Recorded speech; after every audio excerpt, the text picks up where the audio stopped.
사람들이 편히 쉬고 싶다 할 때 안식한다 그럽니다. 성경에서 아주 헷갈리게 우리에게 도전을 주는 것들이 뭐냐면, 한 가지의 제목을 가지고 두 가지의 의미로 성경이 설명하고 있을 때 사람들이 헷갈려합니다. 안식이라는 것은 영원한 안식, 참 안식을 말해요. 주님 품에서 완전한 안식. 이 땅에 사는 동안에는 안식이 없는 것 같아요. 근데 어떤 안식을 설명하냐면 천국의 안식과 순종의 안식 두 개가 맞물려서 돌아갑니다. 그 부분이 언젠가 한번 뚫리게 되면요, 굉장히 헷갈린 부분들이 많이 정리가 될 거예요. 그래서 지금은 제가 단어만 설명하지만 여러분이 꼭 언젠가는 그 단어를 통해서 하나님이 우리에게 원하시는 게 완전한 구원을 이루셨는데 왜 내 안에는 평강이 없지 할 때 그 평강의 안식, 안식일의 주인인 예수님이 내 안에서 주인으로 살아주실 때만 안식입니다. 그래서 예수님이 안식일의 주인이에요. 다시 말하면 안식의 주인, 참 안식의 주인. 언제 안식이 계속해서 반복적으로 이루어지냐? 내 안에서 그분이 주인으로 살아주실 때. 그게 바로 순종의 안식을 말합니다. 그런데 사사기로 넘어오면서부터는요, 순종의 안식을 누려야 돼. 이제는요, 정복을 통해서는요 천국의 안식을 경험한 거예요. 그래서 여호수아서 끝에 어떻게 끝나냐면, 여호수아를 통해서 사방에 안식을 주었다 이렇게 말해요. 전쟁이 끝이고. 그래서 참 안식에 대한 설명으로 이미 영적인 해석을 해놓을 수 있게끔 끝마무리를 하고 끝납니다. 그리고 사사기가 등장하면서 헷갈리는 거예요, 사람들이. 거기서 끝나야 되는데 무슨 연장선상에서 이렇게 사건이 진행되는 것 같아요. 뭔가 반복되어질 때 어디서 끝내줘야 되는지 기점을 모르면 헷갈리기 시작합니다. 근데 창조 과정사는 룻기까지로 끝을 내서 전체적인 의미를 해석해야 됩니다. 그래서 여호수아서에서 끝이 사사기하고 연결되는 이유는요, 어떤 연결점이냐면 순종의 삶하고, 그 순종의 삶은 통치의 개념입니다. 그래서 사사기의 큰 주제는 예수 통치가 임하는 것, 보게 하는 것입니다. 정복의 목적은 다스림에 있다는 거예요. 그래서 정복을 끝나는 게 절대로 아닙니다. 사사기까지 와야 됩니다. 우리가 구원받았습니다. 이제 구원의 삶을 살아야 될 이유가 없다면 그냥 천국에 가시면 돼요. 그런데 하나님이 이 땅에 살게 하셨어요. 그것도 구원까지 시켜놓고. 그런데 성경 공부 다 하면은 이 끄트머리 공부를 하거든요. 근데 중간 과정을 계속 살고 있는 거예요. 그 중간 과정의 목적도 명확하게 이해하셔야 됩니다. 그것은 사명을 우리에게 주셨다는 거예요. 순종의 사명입니다. 천국의 안식과 순종의 안식을 설명할 때 사사기를 설명하는 거예요. 민수기를 잘 기억해 보세요. 그들이 그렇게 살지 못했던 것처럼 사사기도 순종의 안식을 누리지 못해요. 그래서 사방에 전쟁이라는 단어가 기록돼요. 여호수아는 어떤 단어가 기록되냐면요, 사방에 안식이라는 단어가 기록되어 있어요. 그런데 사사기는 사방에 전쟁 이렇게 기록되어 있습니다. 그 전쟁에서 이기지 않으면 우리는 굉장히 가시와 올무가 되는 안식의 삶을 살지 못하는 현상이 나타나게 됩니다. 자, 사사기의 계관은요, 구조는요, 직분에 대한 걸로 이해하시면 아주 좋습니다. 그래서 이야기의 스토리는 아주 잘하는 내용이에요. 1장과 2장의 내용은 사사가 등장할 수밖에 없는 이야기가 전개돼요. 그리고 3장에서부터 16장까지는 12명의 사사가 전개돼요. 그거를 그냥 하나로 뭉쳐가지고 사사들이 등장한다 이렇게 했습니다. 왜냐하면 큰 구조로 이해하는 게 여러분한테는 굉장히 좋을 것 같습니다. 그 다음에 17장부터 21장까지는 사사들이 등장할 수밖에 없었던 진짜 이유는 레위들에게서 나타난다라는 걸 보여주려는 거예요. 그러면 1장과 2장에서 그들이 뭔가 실수하고 잘못해요. 그 이유의 원인들은 여기에서 찾아내는 것이죠. 그러면 사사와 레위의 그 직분에 대한 부분도 아주 중요하게 움직입니다. 그래서 큰 분류로 1장에서 16장까지는 12명의 사사들의 내용과 17장에서 21장은 타락한 레위들의 내용을 사사기의 구조로 볼 수가 있습니다.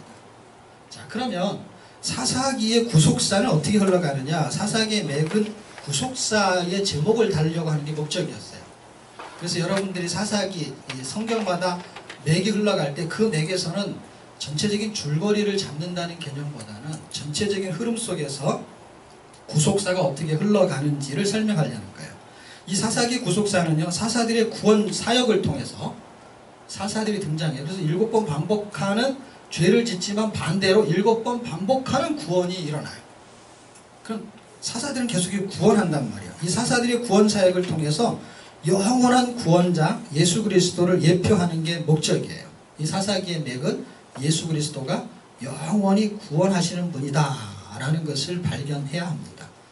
자, 그러면 사사기의 구조와 구속사를 살펴보고 그럼 주요 내용은 어떻게 되느냐. 주요 내용은 사사들을 통해서는 완전한 구원자를 예표하고요. 레위를 통해서는요, 사명을 망각한 성도. 무슨 뜻이냐면 이 사사에게 대해서는 성경에 말하려고 하는 것은 영원한 사사이신 구원자 예수 그리스도를 설명하려는 게 목적이에요. 그래서 한 구원자가 떠요. 우리가 살펴보면은요, 12명의 사사 중에서도요, 별 이름도 없는 사사들이 많아요. 입산, 엘롬, 압돈 이런 사람들은 거의 이름만 나와요. 그리고 다른 사사들도 굉장히 중요한 사사는 기도원, 삼손 이런 사람이 등장하는데 거기에는 사건이 흘러가요. 근데 그 사건이 꼭 여호와의 사자가 등장하는 사건으로서 번제 사건이 항상 떠요. 이상하게. 그런 사건의 핵심과 줄기를 보면은 초점을 잡는 거는 사사들의 역사, 사사들이 구원한 내용을 설명하는 게 목적이 아니에요. 저것도. 그거를 찾으셔야 돼요. 사사들이 무슨 일을 했냐는 전혀 중요하지 않아요. 그래서 12명의 사사 중에 어떤 사사는 별 내용이 없는 거예요. 말만 12명이죠. 그런 의미에서 사사를 통해서 하나님은 구원자 예수님을 드러내려는 거예요. 근데 그럼 그걸 속 시원하게 드러내면 되잖아요. 근데 구약과 신약의 그 간격이 어떤 간격이냐면 하나님의 비밀의 간격이 숨겨져 있어요. 왜냐하면 하나님이 숨겨 놓으셨어요. 그래서 발견하기가 어렵게 돼 있어요. 왜냐하면 원래 그렇게 기록을 하셨어요. 비밀로 기록했기 때문에. 그 비밀을 누구한테만 알게 하시냐면 하나님이 그 비밀을 열어주는 자만 알게 하시려고 그렇게 기록하셨어요. 아무한테나 열어주지 않게끔 원래 기록된 게 하나님의 비밀이에요. 그래서 성경은 하나님의 비밀이에요. 그리고 하나님의 비밀은 그리스도예요. 그런데 그 그리스도의 비밀이 있어요. 계속 비밀이에요, 이게. 그래서 계시하시는 거예요. 하늘의 비밀을 땅에 갖고 와서 설명한 게 성경이거든요. 그게 이 비밀인 거, 엄청난 비밀을 누설하고 있는 거예요. 그런데 아무한테나 그것을 알려주지 않아요. 이 코드가 맞아야 돼요. 비밀번호를 입력해야 돼. 아이디가 있어야 돼요. 예수 그리스도. 아이디가 있어야 된단 말이에요. 비밀번호가 예통이라고 한대요. 그런 게 있어야 돼요. 그냥 이게 생기지 않아요. 예수님의 통치가 임하지 않으면, 예수님이 나의 주인으로 살아주시지 않으면 성경 해석 자체가 내 생각으로 해석하게 되어 있어요. 하나님의 생각에 나를 밀고 들어와야 돼요. 뚫고 들어와야 돼요. 그래야만이 성경이 보이기 시작해요. 그 비밀이에요, 전부 다. 그리스도의 비밀은 뭐예요? 임마누엘입니다. 임마누엘이 비밀이에요. 그런데 임마누엘의 비밀이 또 있어요. 그것은 그분이 내 안에 들어오셔가지고 주인으로 살아주시겠다라는 게 비밀이에요. 그 비밀을 모르는 사람들이 사사시대에 저렇게 하나님이 통치하는 삶을 살지 않고 자기 멋대로 사는데 자기가 왕이기 때문에 그렇습니다. 그래서 하나님의 통치를 갖지 않아요. 임마누엘의 비밀을 모르기 때문에 그냥 임마가 되는 거야, 임마가. 우애를 어디 가버리고. 네? 하나님의 통치가 임하는 게 구원인데 구원이 천국 가는 걸로 그 다음에 부자 되는 걸로 해석하는데 그게 딱 사사시대의 미가하고 똑같은 거거든요. 그거 예수 믿는 게 아니거든요. 예수 믿는 척 하는 것이죠. 아니면 진짜 비밀을 모르는 것이죠. 그 비밀은 성경에 기록되어 있습니다. 그 이야기가 사사에 대한 비밀은 예수 그리스도를 등장시키려는 거예요. 그럼 도대체 레위는 뭐냐? 레위는 너무 재밌게도요. 이거는 사사는 예수님을 띄운다면은요. 레위는 누구를 설명하려고 하냐면 성도를 설명하는 게 목적이에요. 성도. 하나님은 성도를 구약의 성도를 뭘로 분류를 하냐면 레위, 제사장, 나스린의 앞자를 따면 레제나예요. 그 레제나라고 제가 이름을 붙인 이유가 있어요. 그게 뭐냐면요. 성도 생각해 보세요. 성도는 에클레시아 이렇게 해가지고 교회라는 이름을 갖고 있어요. 성도 자체가. 그래서 하나님이 부르셨어요. 그래서 부름을 당한 자, 그 다음에 부름을 당한 집단, 이런 걸 교회라고 하는 거예요. 그랬을 때 하나님이 불렀어요. 그것을 에클레시아라고 해요. 구별시켰다 이 말이에요. 세상하고. 그런데 레위가 무슨 뜻이냐면 연합이라는 이름의 뜻을 갖고 있지만 하나님이 그 레위를 장자가 죽은 그 대가로 하나님은 그를 구별시키셨어요. 레위인 전체를. 그래서 레위는 구별시켰다. 그래서 계속해서 민수기 3장에 구별시켰다는 얘기를 계속 나와요. 그들은 내가 구별시켰다. 그런데 그 레위를 구별시킨 레위족 중에서 제사장이 반드시 나오게 돼 있어요. 근데 제사장의 역할은 민수기 6장에 등장하는데 축복하는 일을 맡겼어요. 네가 축복하면 내가 복을 내리겠다 이렇게 했어요. 그래서 제사장이 복을 빌으면요 하늘에서 복을 내리십니다. 그 역할을 누구에게 맡겼냐면 제사장에게 맡겼습니다. 그런데 그 6장 후반부에 가게 되면 나시린이 나옵니다. 나시린의 이름의 뜻도 구별된 자라는 뜻이에요. 그러니까 레위는 하나님이 구별시킨 자고 나시린은 구별된 자가 자기 스스로를 구별되게 살겠다라고 하는 도전이 나시린이라는 이름의 뜻입니다. 그러니까 레위, 제사장, 나시린 이 세 사람의 그 이름을 합치면 앞잡았다면 네제나인데 이것이 구약의 성도와 같은 것입니다. 왜냐하면 우리가 왕같은 제사장이잖아요. 하나님이 우리를 구별시켰어요. 그래서 우리는 왕같은 제사장으로 축복하는 인생을 살아야 돼요. 그러면서 우리는 어떻게 살아야 돼요? 세상과 구별된 삶을 살아야 되는 것이죠. 살아드려야 되는 것이죠. 그것이 성도라는 것이고 그것이 레제나라는 뜻이에요. 그러면 레위가 대표적인 이름이죠. 레위가. 그런 의미에서. 그 레위인에게 하나님이 뭐를 주셨냐면 사명을 주셨어요. 말씀을 배우고 익히고 그래서 그 말씀대로 다른 사람을 살게 만들고 물론 자기도 그렇게 살아야 되고 그런데 그 말씀에 대한 사명을 무시했을 때 나타나는 현상이 종교적인 타락이고 그리고 그 말씀을 완전히 망각했을 때 나타나는 현상이 타락인데 도덕적인 타락이에요. 그래서 위에는 우상숭배고 밑에는 성적인 타락. 항상 두 개의 구조를 갖게 돼요. 그거는 신약에 갈 때까지 항상 그 구조는 변하지 않아요. 계속해서 똑같아요. 십자가를 그어서 위로 하나님한테 불경건이 우상숭배고요. 불의가 사람들에게 행하는 성적인 타락이에요. 그게 로마서에서 불경건과 불의에 대해서 하나님은 진노하신다. 그래서 죄를 딱 두 개로 합성시킵니다. 하나님. 종교적이냐 도덕적이냐 그걸 파생시키면 엄청난 내용이 많지만 그냥 여기서 딱 두 개로 정리할 수가 있습니다. 내 생명의 왕으로 예수 그리스도를 인정하고 주인으로 모실 때 그때 비로소 레위의 사명이 회복되게 되고 성도의 사명이 회복되게 됩니다. 그만큼 사사기는 굉장히 중요한 책입니다. 자, 룻기는요. 룻기의 구조는 이거는 임명과 지명을 지금 제가 아까는 직분이라는 얘기를 했어요. 사사기에서는요. 룻기에서는요. 지명이 중요하고요. 그 다음에 임명도 중요합니다. 그래서 지명과 임명을 같이 썼어요. 보세요. 모압 베들레헴에는 지명이죠. 보아스와 다윗은 뭐예요? 임명이죠. 예, 여기에서 위치를 잡아주는 거예요. 지명의 위치와 그 다음에 그 이름의 위치를 뭘로 설명하려는 게 목적이냐. 그래서 나오미의 가정과 룻의 축복에 대한 이야기. 그래서 룻이 어떻게 복을 받는지에 대한 이야기. 룻이 어떻게 빈 털터리가 되고 룻은 어떻게 그 털터리 빈 곳을 채우는 빈 곳간을 채우는 복을 받게 되는가.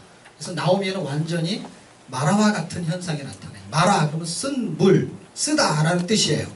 나오미에는 희락, 기쁘다라는 뜻이에요. 그가 어떻게 기쁨이 슬픔으로 변했는지 그리고 룻이 그 변한 슬픔을 다시 회복시키는지 그것이 룻의 축복이에요. 그걸 룻기를 통해서 여러분이 살펴봤으면 좋겠고요.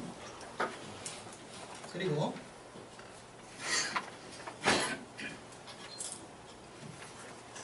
룻기의 구속사는요, 사사시대 그리고 기돈이라는 사람이 아마 살았을 때 그때 인물이지 않겠는가로 추정합니다. 어쨌든 그때든 아니든 이거는 사사가 치리하는 시대라고 룻기 1장 1절부터 출발하는 걸 볼 때에 사사시대가 분명한 것 같아요. 사사시대에 있었던 한 가정사를 다뤄요. 그러니까 아주 조그만, 얼마나 가정에 그 역사들이 많았겠어요. 사람들이 많이 살고 가정이 많았겠습니까?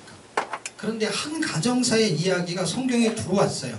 그게 룻기인데, 나오미와 룻의 가정사를 통해서 영혼의 기업을 어떻게 물을 것인지에 대한 걸 예표로 보여주는 거예요. 그래서 실제 육신적인 기업이 물음을 당하게 돼요. 완전히 빌털털이 된 그 가정에 그 룻을 통해서 뭔가를 채워요. 기업을 채워요. 원래대로 회복해요. 그 모양새를 통해서 우리가 룻이 보아스하고 결혼한 것처럼 우리가 그리스도와 결혼할 때 영원한 기업, 영혼의 기업, 생명의 기업을 그리스도가 물러주신다. 회복시켜준다.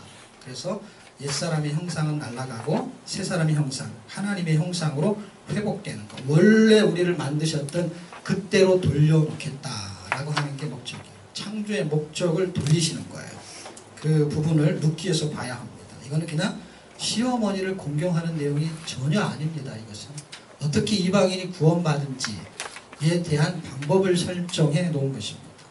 성경은 하나님의 비밀을 우리한테 갖고 오신 거기 때문에 그 세세한 얘기의 개념보다는 어떻게 하면 하나님의 가정이 되고 가족이 되고 하나님의 백성이 되어서 하나님의 통치권 아래에서 어떻게 살아주기를 바라는지에 대한 핵심적인 내용을 전개시키는 게 목적이에요. 그래서 우리가 생각하는 내용하고는 전혀 다를 수가 있어요. 물론 그런 내용을 포함하기도 하지만 아주 정확한 초점은 빗나갈 수 있어요. 그래서 그 정확한 초점을 내통해서 하려는 목적이 뭐냐면, 이 책을 쓸 때 줄거리만 거의 정리가 됐지 그걸 풀어내는 내용이 별로 없잖아요. 왜냐하면 초점만 잡기만 해도 이미 여러분이 알고 있는 성경 지식이면 충분해요. 사사기의 내용을 웬만한 사람 다 알 거예요. 아마 여기 계시면. 룻기의 내용도 짧기도 해가지고 그냥 웬만큼은 아실 거예요. 부분적에서 어떤 적용 그런 거 말고 그냥 스토리의 흐름을. 그런데 진짜 룻기가 목적하는 게 뭔지는 모를 수 있거든요. 사사기도 마찬가지고. 그것을 지금 개론을 통해 가지고 조금 여러분이 초점만 잡고 이제 내용을 전개하는 요일에 가게 되면은 초점만 잡는 게 아니라 이제 전개를 해야 되잖아요. 전개를 하기 전에 초점을 분명히 잡지 않으면 전개되는 부분적인 거에 매이게 된단 말이에요. 그러면 또 다른 지식을 하나 얹는 거예요. 그건 별 의미가 없어요. 99개를 알아가지고 하나를 더 알아서 100개를 채웠는데 진짜 진리 하나를 모르면요, 그거는 아무런 의미가 없어요. 그런데 정확한 초점을 하나를 잡아내면은요, 여러분이 99개가 아니라 9개의 어떤 부수적인 지식만 가지고 있어도 엄청난 능력을 발휘할 수가 있어요. 왜냐하면 힘은 진리에서 나오는 거예요. 능력은 말씀에서 나오고 그리스도에게서 나오는 거니까. 내 지식에서 나오는 거라고 하면은요, 99개가 100개한테 밀리는 거예요. 그러나 진리는 어떠한 거에도 밀리지 않게 되어 있습니다. 세상을 이겨내는 힘을 지금 성경은 설명하려는 게 목적이에요. 자, 그러면 룻기의 주요 내용은 어떻게 흘러가냐면, 모압 땅에서 베들레헴, 지금 이렇게 베들레헴에서 어디로 가냐면 모압으로 가요. 그런데 모압에서 다시 돌아와요. 그게 성경은 10년 즈음이라고 말해요. 그러니까 그냥 10년이라고 합시다. 죄송합니다. 목이 잠겨가지고 목이 답답해가지고 안 뚫리네. 기침을 해도 안 뚫리네. 자, 이 내용은요, 10년 동안에 베들레헴에서 어떤 안 좋은 상황인데 아마 기근이 가장 심했을 것이다. 물론 기근이 맞겠죠. 근데 이건 진짜 기근이 아니고 말씀을 듣지 못한 기근이라고 해야 맞을 것 같아요. 그런 기근을 통해 가지고요, 이들이 재산을 다 팔아서 갔다니까 여기서 먹고 살 만한 집안이었다라는 거예요. 기근이 있음에도 불구하고. 좀 잘 살았던 집안이에요. 사실 재산을 팔아서 갔다는 얘기는 돈이 있는 집안이라는 얘기거든요. 그래서 가가지고 10년을 지나가지고 다시 돌아오게 될 때는 빈털터리가 돼서 돌아와요. 근데 며느리 룻이라는 사람을 통해서 회복되는데 어떻게 회복되냐? 보아스를 만나서 회복돼요. 근데 그 보아스 이름이 참 재밌어요. 룻이 보아스를 만난 것처럼 우리도 그리스도를 만나 보아스? 한 번은 만나야 돼요. 보아스 만난 것처럼. 만나 보아스? 네. 보았어요? 네, 한 번은 만나셔야 됩니다. 네. 세상에서 죄와 사망으로 몰락한 자들이 베들레헴에서 어디서 만나야 되느냐? 이 베들레헴이 아까 제가 지명, 인명 이런 얘기를 했잖아요. 왜 저게 중요하냐? 모압은 그 모압 땅이 중요한 게 아닙니다, 여러분. 모압은 세상이라는 개념의 지명을 말하는 거고, 베들레헴은 예수님이 탄생한 곳이기 때문에 예수를 설명하려는 게 목적이에요.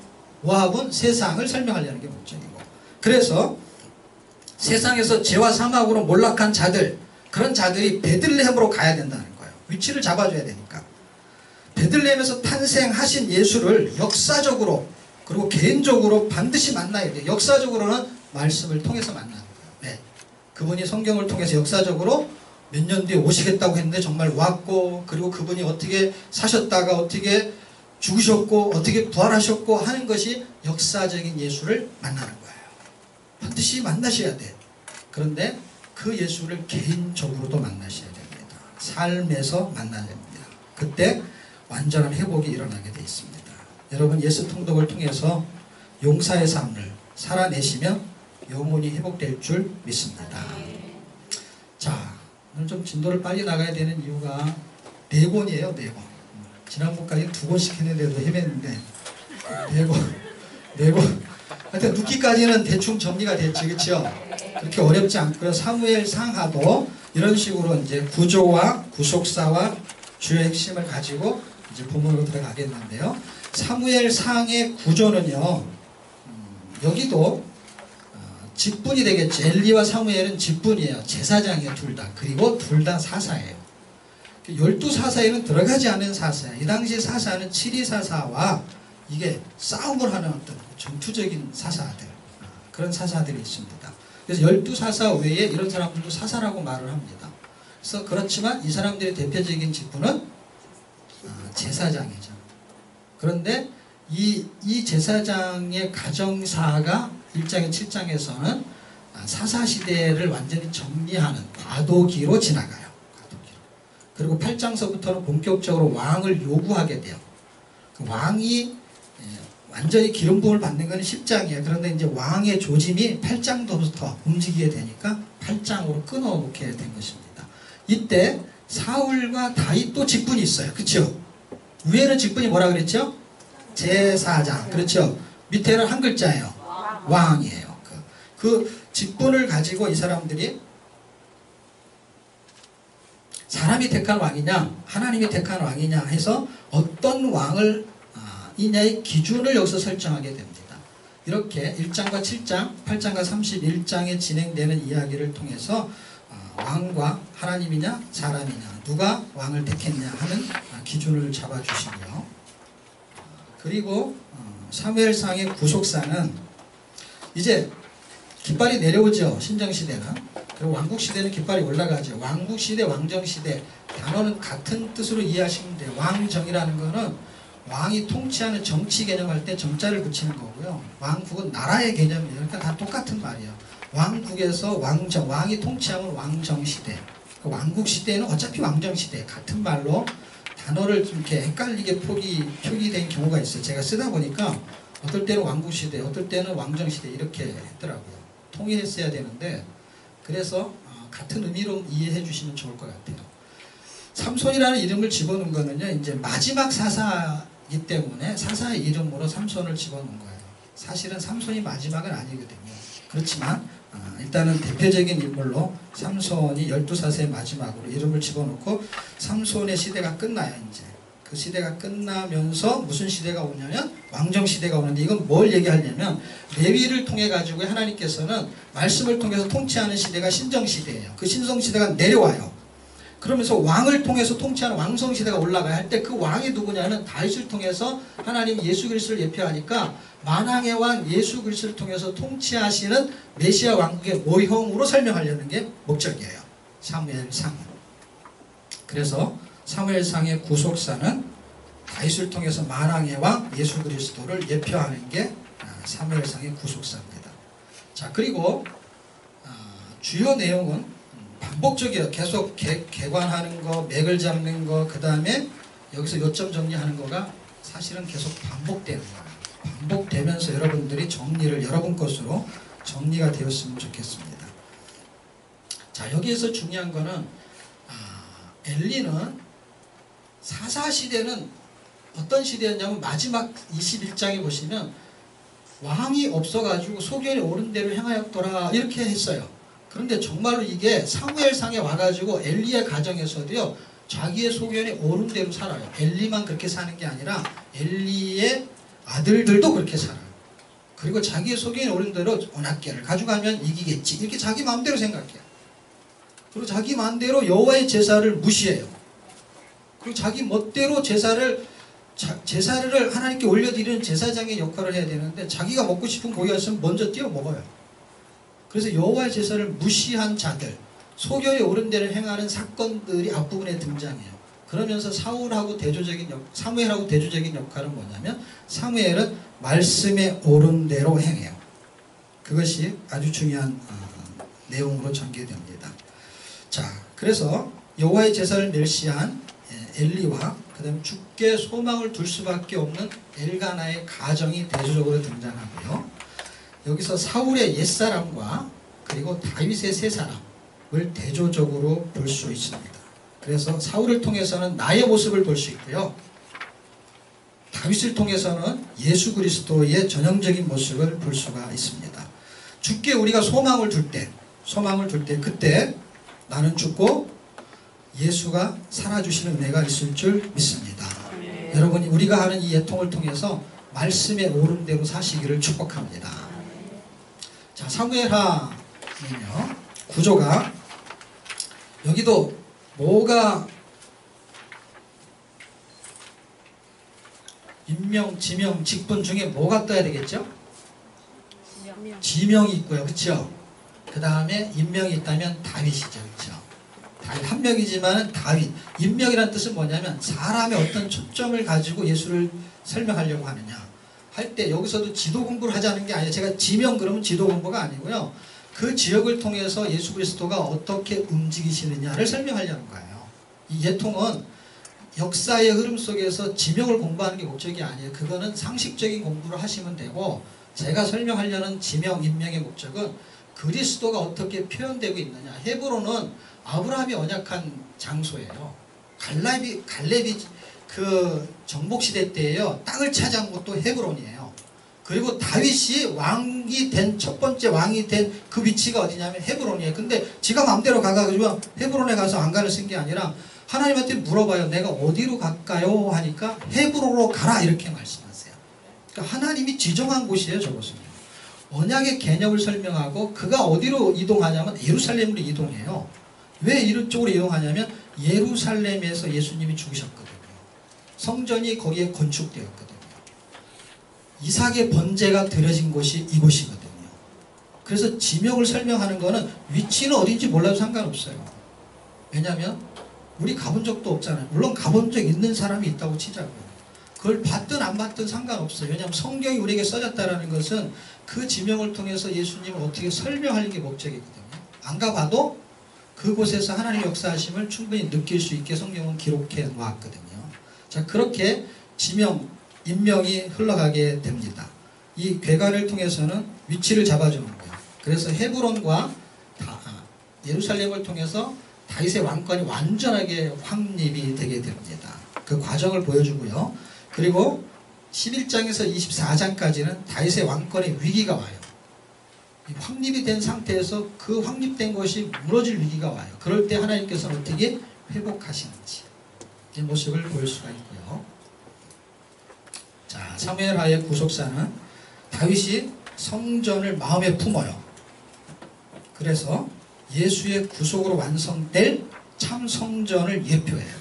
그래서 마음에 품고 있는 이 성전이 결국은 예수 그리스도가 마음 안에 들어오는 거, 우리 안에 들어오는 거를 우리는 뭐라 그러냐면 참 성전이다 이렇게 말해요. 그래서 이 이야기는 어떻게 구원이 이렇게 전개되는지를, 구원이 복음이라는 건 눈에 안 보이거든요. 성전 그러면 눈에 보이는 게 성전이에요. 근데 마음의 성전은 눈에 안 보여요. 그리고 참 성전도 눈에 안 보여요. 예수님도 민만의 물 안에 사시는데도 눈에 안 보여요. 그래서 눈에 안 보이는 걸 눈에 보이는 성전을 통해서 설명하는데 이미 그 성전은 마음에 품은 성전이에요.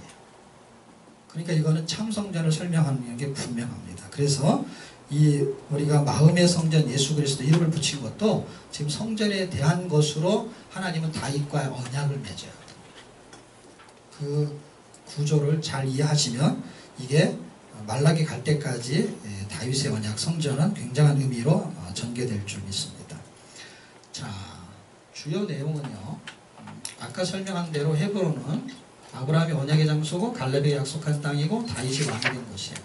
그런데 이 땅에 대한 언약이 지금 차지한 상태에서 헤브론 이야기를 하는 것은요. 진짜 하나님의 땅을 설명하려는 게 목적이에요. 아브라함의 언약을 연결하는 증표예요. 그런데 이미 땅은 그 땅에 살고 있잖아요. 가나안 땅, 약속한 땅에 들어왔잖아요. 그런데 헤브론이라는 그 땅을 통해서 하나님이 언약한 땅은 가나안 땅이 아니고 천성, 하나님의 도성이 있는 그 땅이라는 설명을 하려는 게 목적이에요. 그러니까 이거는 표면적인 공부예요. 진짜 성경이 말하려고 하는 거는 하나님의 아브라함과 언약한 그 땅을 정말 하나님 주시겠다라는 거예요. 그 땅은 어떻게 해서 연결되냐면 여기 지금 예루살렘에 있는데 갈라디아서 4장을 보면은요. 두 언약이라는 비유가 나옵니다. 근데 두 언약이라는 비유에서 시내산에서 맺은 언약은 옛 언약이고 그리고 예루살렘의 언약, 약속으로 받은 언약은 하늘에 있는 예루살렘에서 받은 언약. 그래서 지금 있는 예루살렘은 시내산과 같은 곳이고 위에 있는 예루살렘이 약속을 받은 사라에게서 난 곳을 하늘에 있는 예루살렘으로 설명합니다. 그러니까 지금 예루살렘은 시내산과 예루살렘을 그냥 두 개를 그냥 구별시키면 얼마나 쉬워요. 그런데 시내산은 구별을 해요. 근데 예루살렘을 뭘로 비유를 두냐면 하늘에 있는 예루살렘의 개념으로 설명해요. 근데 보세요. 하늘의 예루살렘 본 적도 없잖아요. 적어도 성지순례를 안 간 사람은 이 땅에 있는 예루살렘도 못 봤을 거예요. 그러나 본 것 같은 느낌이 들죠. 왜냐하면 사진도 찍어오고 갔다 온 사람도 있고 그러니까 천국에 가서 예루살렘 찍어온 사람은 없잖아요. 뭐 자주 뭐 천국에 성지순례 가는 사람도 없잖아요. 그러니까 이 땅에 있는 동안에 예루살렘 설명하면 그거는 있는 것으로 우리는 다 역사적으로 인정을 해요. 근데 그것을 가지고 성경은 하늘의 걸 설명하려는 게 목적이니까 단어를 똑같이 쓰면서 위에 있는 예루살렘 이렇게 설명을 해요. 지금 있는 예루살렘이 아니에요. 위에 있는 예루살렘. 그러니까 지명이 뭔가를 설명하려고 할 때 그 설명의 목적이 사건을 통해서 말하려고 하는 의도가 있다라는 거예요. 이 예루살렘은 이삭의 번제를 드렸던 장소. 좀 더 정확히 말하면 모리아산이고요. 그거는 예루살렘 지경 안에 있다라는 걸 설명하려는 거예요. 그때 하나님께서 유월절 제사를 지내라 하고 말한 그 신명기에서 말한 곳, 그것이 장소가 바로 하나님이 택하신 곳인데요. 그것이 솔로몬 성전이 세워질 곳인데 지금은 세워진 곳이고요. 그곳에서 예수님이 죽으실 것인데 이미 죽으셨고요. 그것이 예루살렘에서 이루어져요. 그래서 다윗의 왕권이 여기서 확립이 돼요. 확립이 된다는 건 뭐예요? 예수 그리스도의 왕권이 여기서 확립된다는 거예요. 어떻게 확립된다는 거예요? 죽으셔야만 확립이 된다라는 얘기를 하냐. 그러니까 지금 여기까지 껍데기를 공부하면은요, 여기까지는요, 스토리를 가지고 쫙 성경 공부 열심히 잘 가르칠 수 있어요. 근데 진짜 말하려고 하는 걸 모르면은요, 어떻게 돼요? 그리스도하고 연결이 안 되는 거예요. 그리스도. 네, 해보세요. 지금 말씀에서 이삭의 번제 장소랑 유월절 제사 드린 곳이랑 솔로몬 성전이 그러면 다 한 장소인가요? 한 장소입니다. 예. 여러분 어떻게 생각하세요? 한 장소예요. 한 장소예요. 됐죠?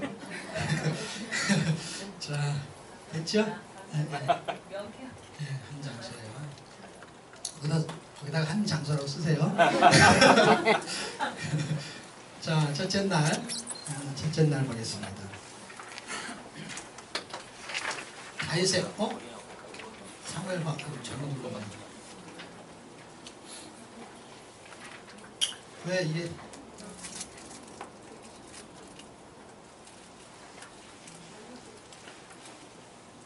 이거가 죄송합니다. 여기서 주요 내용을 제가 설명을 안 해서 그렇군요. 이렇게 돼서 이제 주요 내용이 10장까지 그렇고요. 그 다음에 11장, 23장까지가 다윗의 그 왕권의 위기인데요. 그 위기는 그냥 생략하고 넘어갈게요. 그냥 책으로 여러분이 봐주세요. 왜냐하면 오늘 강의에 또 빠져 있어요. 빠져 있으니까. 자, 19일치 세속화와 사사들 페이지를 여러분이 책을 펴보세요. 책을 같이 보시면 돼요. 그래서 페이지를 놓는 거예요. 120쪽 데이 19일 사사기 1장에서 10장 5절까지 이렇게 되어 있습니다. 자, 세속화와 사사들 그래서 하루치의 창을 여는 거예요. 이 19일날 여러분 19일의 창 그러니까 19번째 여러분이 이 내용을 읽을 때에 여러분 책에 창이라고 되어 있는 부분을 읽으면 하루치의 내용을 여기다 요약을 해 놓은 거예요. 그 요약된 내용은 뭐냐면요. 지금 이렇게 전개시켜야 될 내용을 한눈에 보게 해주신 거거든요. 그래서 꼭 한번 읽으시면 도움이 될 거예요. 점진적으로 요약하고 풀어주고 하는 거예요. 좀 자세히 풀리진 않아서 여러분들이 궁금한 거가 이해가 안 될 수 있지만 초점만 잡는 게 목적이라고 할 때는 꽤 괜찮은 내용들로 정리가 되어 있습니다. 가나안 정복 후 이스라엘 백성들은 왜 세속화가 되었을까에 대한 질문을 만약에 던진다면 크게 두 가지가 있습니다. 그 두 가지가 뭐냐면 가나안 원주민을 완전히 쫓아내지 못했다라는 게 사사기 1장 19절에 있습니다. 잠깐만요. 제가 지금 여기다 놓고 있는데 죄송합니다. 세속화가 된 원인의 첫 번째가 요거예요. 요 설명 제가 지금 했고요. 그 다음 두 번째는 새로운 세대에 대한 말씀의 교육이 부족해서 세속화가 되었어요. 그럼 도대체 결과는 무엇입니까? 세속화가 된 후의 결과는 어떤 것이냐면 이렇게 화살표가 아주 잘 설명이 되어 있어요. 이렇게 잘 먹고 잘 살기 위해서 바알, 우상을 숭배했다고 해요. 그리고 성경에 사사기에 바알을 섬겼다고 써 있습니다. 아주 정확하게. 하나님의 진노가 임해요. 그로 인해서. 그리고 그들은 그 진노를 통해서 고통을 당해요. 그리고 그들은 그것 때문에 또 회개하기 시작합니다. 그럴 때 하나님은 사사를 보내서 어떻게 해요? 구원하는 패턴이 반복돼요. 그 반복되는 게 350년 반복되게 됩니다. 여기서 보여주는 내용은 뭐예요? 사람은 우상을 섬기지만 그리고 죄를 짓지만 하나님은 구원자 예수 그리스도를 보내 구원하신다. 왜? 목적이 뭘까요? 정복된 땅에서는 뭐가 필요하다고요? 다스림이 필요합니다. 예통의 삶, 예수님의 통치, 그리스도의 통치, 하나님의 통치의 삶을 살게 하려는 게 목적이에요. 자, 이들의 세속화를 좀 더 본격적으로 살펴보면 아브라함에게 약속한 땅, 정복된 땅은 아브라함이 약속한 땅이죠. 그 땅은 구원의 모형도예요. 복시 땅이잖아요. 정복시대의 여호수아가 사사기로 연결되는 것은요. 통치가 목적이라는 것을 보여주려고요. 그래서 여호수아서가요. 이 여호수아서가 구원이라면 가나안 땅에 들어간 걸 구원이라고 본다면 거기서 사는 사사기는 구원의 삶을 설명하는 거예요. 그냥 이런 게 없으면 여호수아에서 구원, 안식이라는 설명이 그 끄트머리의 설명으로 그냥 끝나는 거라면 그냥 우리가 예수 믿는 족족 죽어서 천국에 가면 돼요. 그럼 사사시대는 없어요. 하나님의 통치가 이 땅에서 이루어지는 것을 우리가 살 필요가 없어요. 그냥 하늘에서 통치가 이루어지면 돼요. 근데 그 통치, 하나님의 통치가 어떻게 이루어지냐, 하늘에서 어떻게 이루어질 것인가에 대한 것을 이 땅에서 보여주는 게 사사기입니다. 구원의 삶은, 그럼 구원의 삶은 뭘까요? 구원의 삶은 하나님의 통치가 임하는 거예요. 하나님의 통치. 나를 하나님이 통치하시는 게 구원의 삶이에요. 그걸 다른 말로는 순종. 구원의 삶, 복음의 삶, 순종의 삶, 예통의 삶. 예통의 삶은 우리 책의 예통이기 때문에 굉장히 의미가 좋은 거예요. 예수님의 통치의 삶을 말하는 거예요. 하나님의 통치는 하나님의 말씀에 순종하는 사명을 갖게 돼요. 그 사명을 가지고 무슨 일을 했냐면 세상을 복음화하는 사명을 해야 되는 거예요. 그런데 세상을 복음화해야 되는 사명의 첫 번째 아주 중요한 게 있는데 그것은 길거리 나가서 전도하는 게 아니고요. 첫 번째는 영적인 싸움이 있어요. 그 싸움은 자신과의 싸움을 말합니다. 자신과의 싸움에서 이겨야 돼요. 옛사람을 완전히 쫓아내야 돼요. 내 안에 있는 욕심과 욕망이 있어요. 이것들을 내보내야 합니다. 쫓아내지 못하면 어떤 일이 발생하느냐면요. 영적인 세속화가 벌어져요. 복음화가 안 되면 세속화가 돼요. 둘 중에 하나예요. 내가 먹지 않으면 먹히는 이런 거예요. 그런데 선한 싸움이에요. 이 싸움은요. 가나안에 사는 목적은 뭐냐면요. 하나님이 이 땅에 살게 하는 거는 예수 믿고 복 받고 잘 살려고 하는 그 목적은요. 예수가 복이라고 성경은 말하기 때문에 예수 복으로 살으라는 게 가나안에 사는 목적이에요. 그럼 이 땅은 가나안과 같은 곳이에요. 천국과 세상이 맞물려 있는 곳이 가나안이에요. 겹쳐 있단 말이에요. 겹쳐 있어요. 이렇게 가운데 겹쳐 있어요. 그럴 때 옛사람을 쫓아내지 못했을 때 세속화가 돼요. 그 세속화가 되는 이유는요. 세상의 매력을 느낄 때 그렇습니다. 쫓아내지 못하면 세속화가 되면서 하나님을 어떻게 만드냐면요. 우상화해요. 하나님을 이상하죠. 우상화합니다. 그리고 자신을 신격화해요. 자기를 섬겨요. 그리고 세상의 매력에 폭 빠져버리게 됩니다. 그래서 가나안 땅에 사는 목적은요. 말씀으로 자신과 세상을 복음화하는 게 목적이에요. 복음화하는 게. 자기도 복음화하는 거예요. 나가서 전도는 하는데 자기는 늘 전도가 안 돼. 전도가 안 되고 다른 사람만 전도해. 이게 지금 사사기에서 보여주는 거예요. 그들은 지금 레위인이고 제사장이고 그리고 사사예요. 그런데 그들의 타락들이 나타나기 시작합니다. 어떻게 타락하는지를 그 다음 날에서 나타나게 되잖아요. 자신의 욕망은 죽이고 예수로 사는 것을 말해요. 왜? 하나님은 그렇게 살게 하시려고 이 세상 가나안 땅을 어떻게 만드셨냐면 믿음의 시험장이 되게 했어요. 사사기 2장 22절에 보시면은요. 우리 책에도 기록되어 있거든요. 너희가 내 말을 듣는지 지키는지 아니 지키는지 어떻게 하신다고요? 시험하시겠다는 거예요. 그러니까 이 땅에 우리가 사는 것도 똑같은 거예요. 그들의 삶이나 우리의 삶이나 전혀 다른 게 아니에요. 우리도 이 세상을 하나님은 뭘로 하시겠다는 거예요? 시험장으로 쓰시겠다는 거예요. 우리 애들이 다 검정고시를 쳤잖아요. 그때 시험 보러 가면 어디 가냐면 시험장에 가잖아요. 그렇죠? 그런데 우리는요 시험장에 갈 게 없어요. 여기 그냥 여기 있는 게 시험장이에요. 여기가. 왔다 갔다 뭐 이름표 붙이고 뭐 그 다음에 뭐 1교시 2교시 그런 게 없어요. 여기는요 1교시 2교시 그렇게 하지 않고 1년 2년 이렇게 해요. 3년 4년 이렇게. 그러니까 1교시 2교시 3교시 4교시 하면 점심 먹고 5교시 6교시 하고 7교시 하면 집에 와야 되잖아요. 그런데 이거는 막 1년 2년 10년 20년 뭐 교시가 이렇게 많아. 언젠가 한 번은 100점을 맞아야 되잖아요. 시험을 보는데.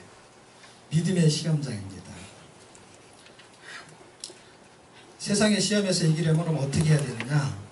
예수의 매력에 빠져야 됩니다. 그리고 말씀의 매력에 빠져야 돼요. 어디에 매력에 빠지냐에 따라서 달라지기 때문에 그렇습니다. 세상의 매력에 빠지면 어떻게 돼요? 그들은 세속화가 됩니다. 말씀의 매력에 빠지면 어떻게 돼요? 그들은 세상을 복음화시키게 됩니다. 이들이 완전히 쫓아내지 못할 때 딱 중요하게 뜨는 단어가 있어요. 사사기에. 그게 철병거예요. 철병거. 그들에게 철병거가 있어서 쫓아내지 못했다. 나중에는 쫓아내요. 그 철병거라는 건 어떤 거냐면 더 좋은 신 무기를 말하는 거예요.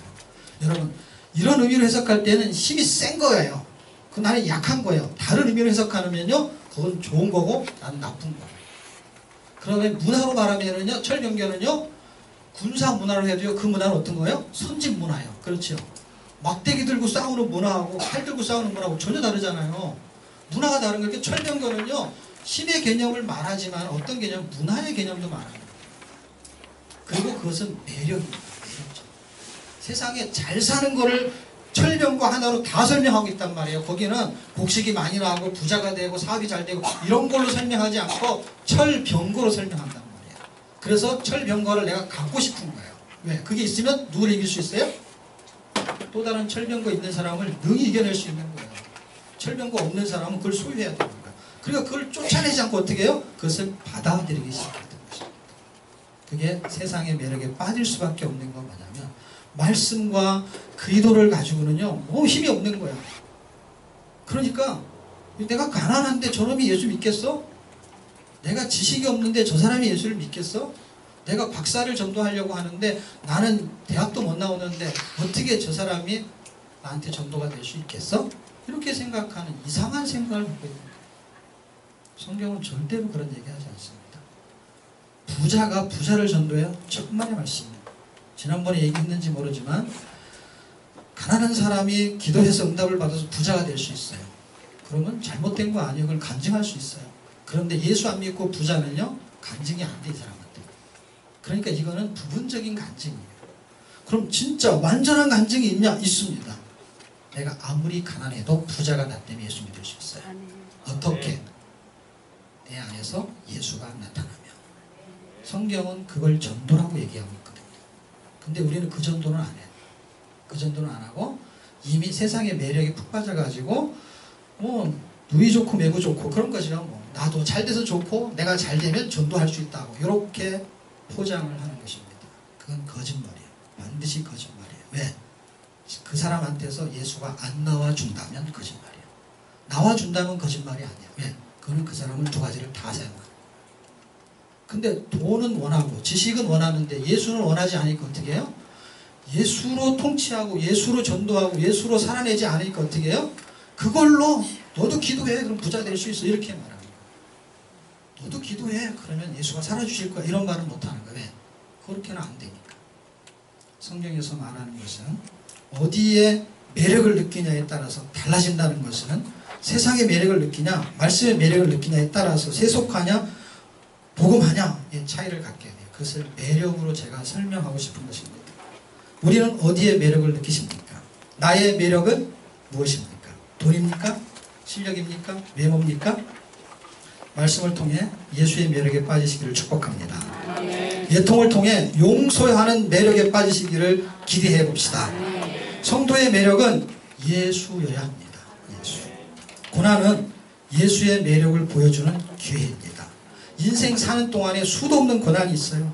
이것을 기회라고 보시면 됩니다. 이 세상은 시험장이에요. 반대로 해석하면 어떻게 돼요? 그 시험을 이기고 하나님의 축복을 받아낼 수 있는 기회가 되는 거예요.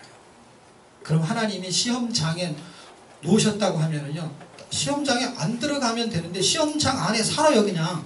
그러니까 시험을 안 볼 수가 없어요. 그럼 방법은 어떻게 돼요? 이 시험을 통과하는 수밖에 없어요. 자녀를 위해서 기도할 때 우리 아이 아프지 않게 해주세요. 나쁜 기도 아니에요. 더 좋은 기도는 질병에 이기게 하는 기도입니다. 세상에 악을 만나지 않게 해주세요. 거짓말하는 사람 만나지 않게 해주세요. 그거 참 좋은 기도예요. 그런데 뭐가 거짓말인지 뭐가 악인지 분별하는 아이로 키우셔야 됩니다. 더 좋은 기도죠. 여러분 아프지 않게 해주세요 하다가 감기에 걸려서 죽는 수가 있어요. 면역성이 없어가지고. 이 세상의 시험장에는 작고 큰 시험들이 엄청 많습니다. 그런데 하나님께서는 시험을 반드시 받게 되겠다고 성경은 말합니다. 고난을 반드시, 환난을 반드시 당한다고 말합니다. 그러면서 주님은 어떻게 하시냐? 더 좋은 방법을 설명하셨어요. 너희가 환난을 당하나 담대하라. 내가 세상을 이겼노라. 세상을 이기면 이것이니 우리의 믿음이니라.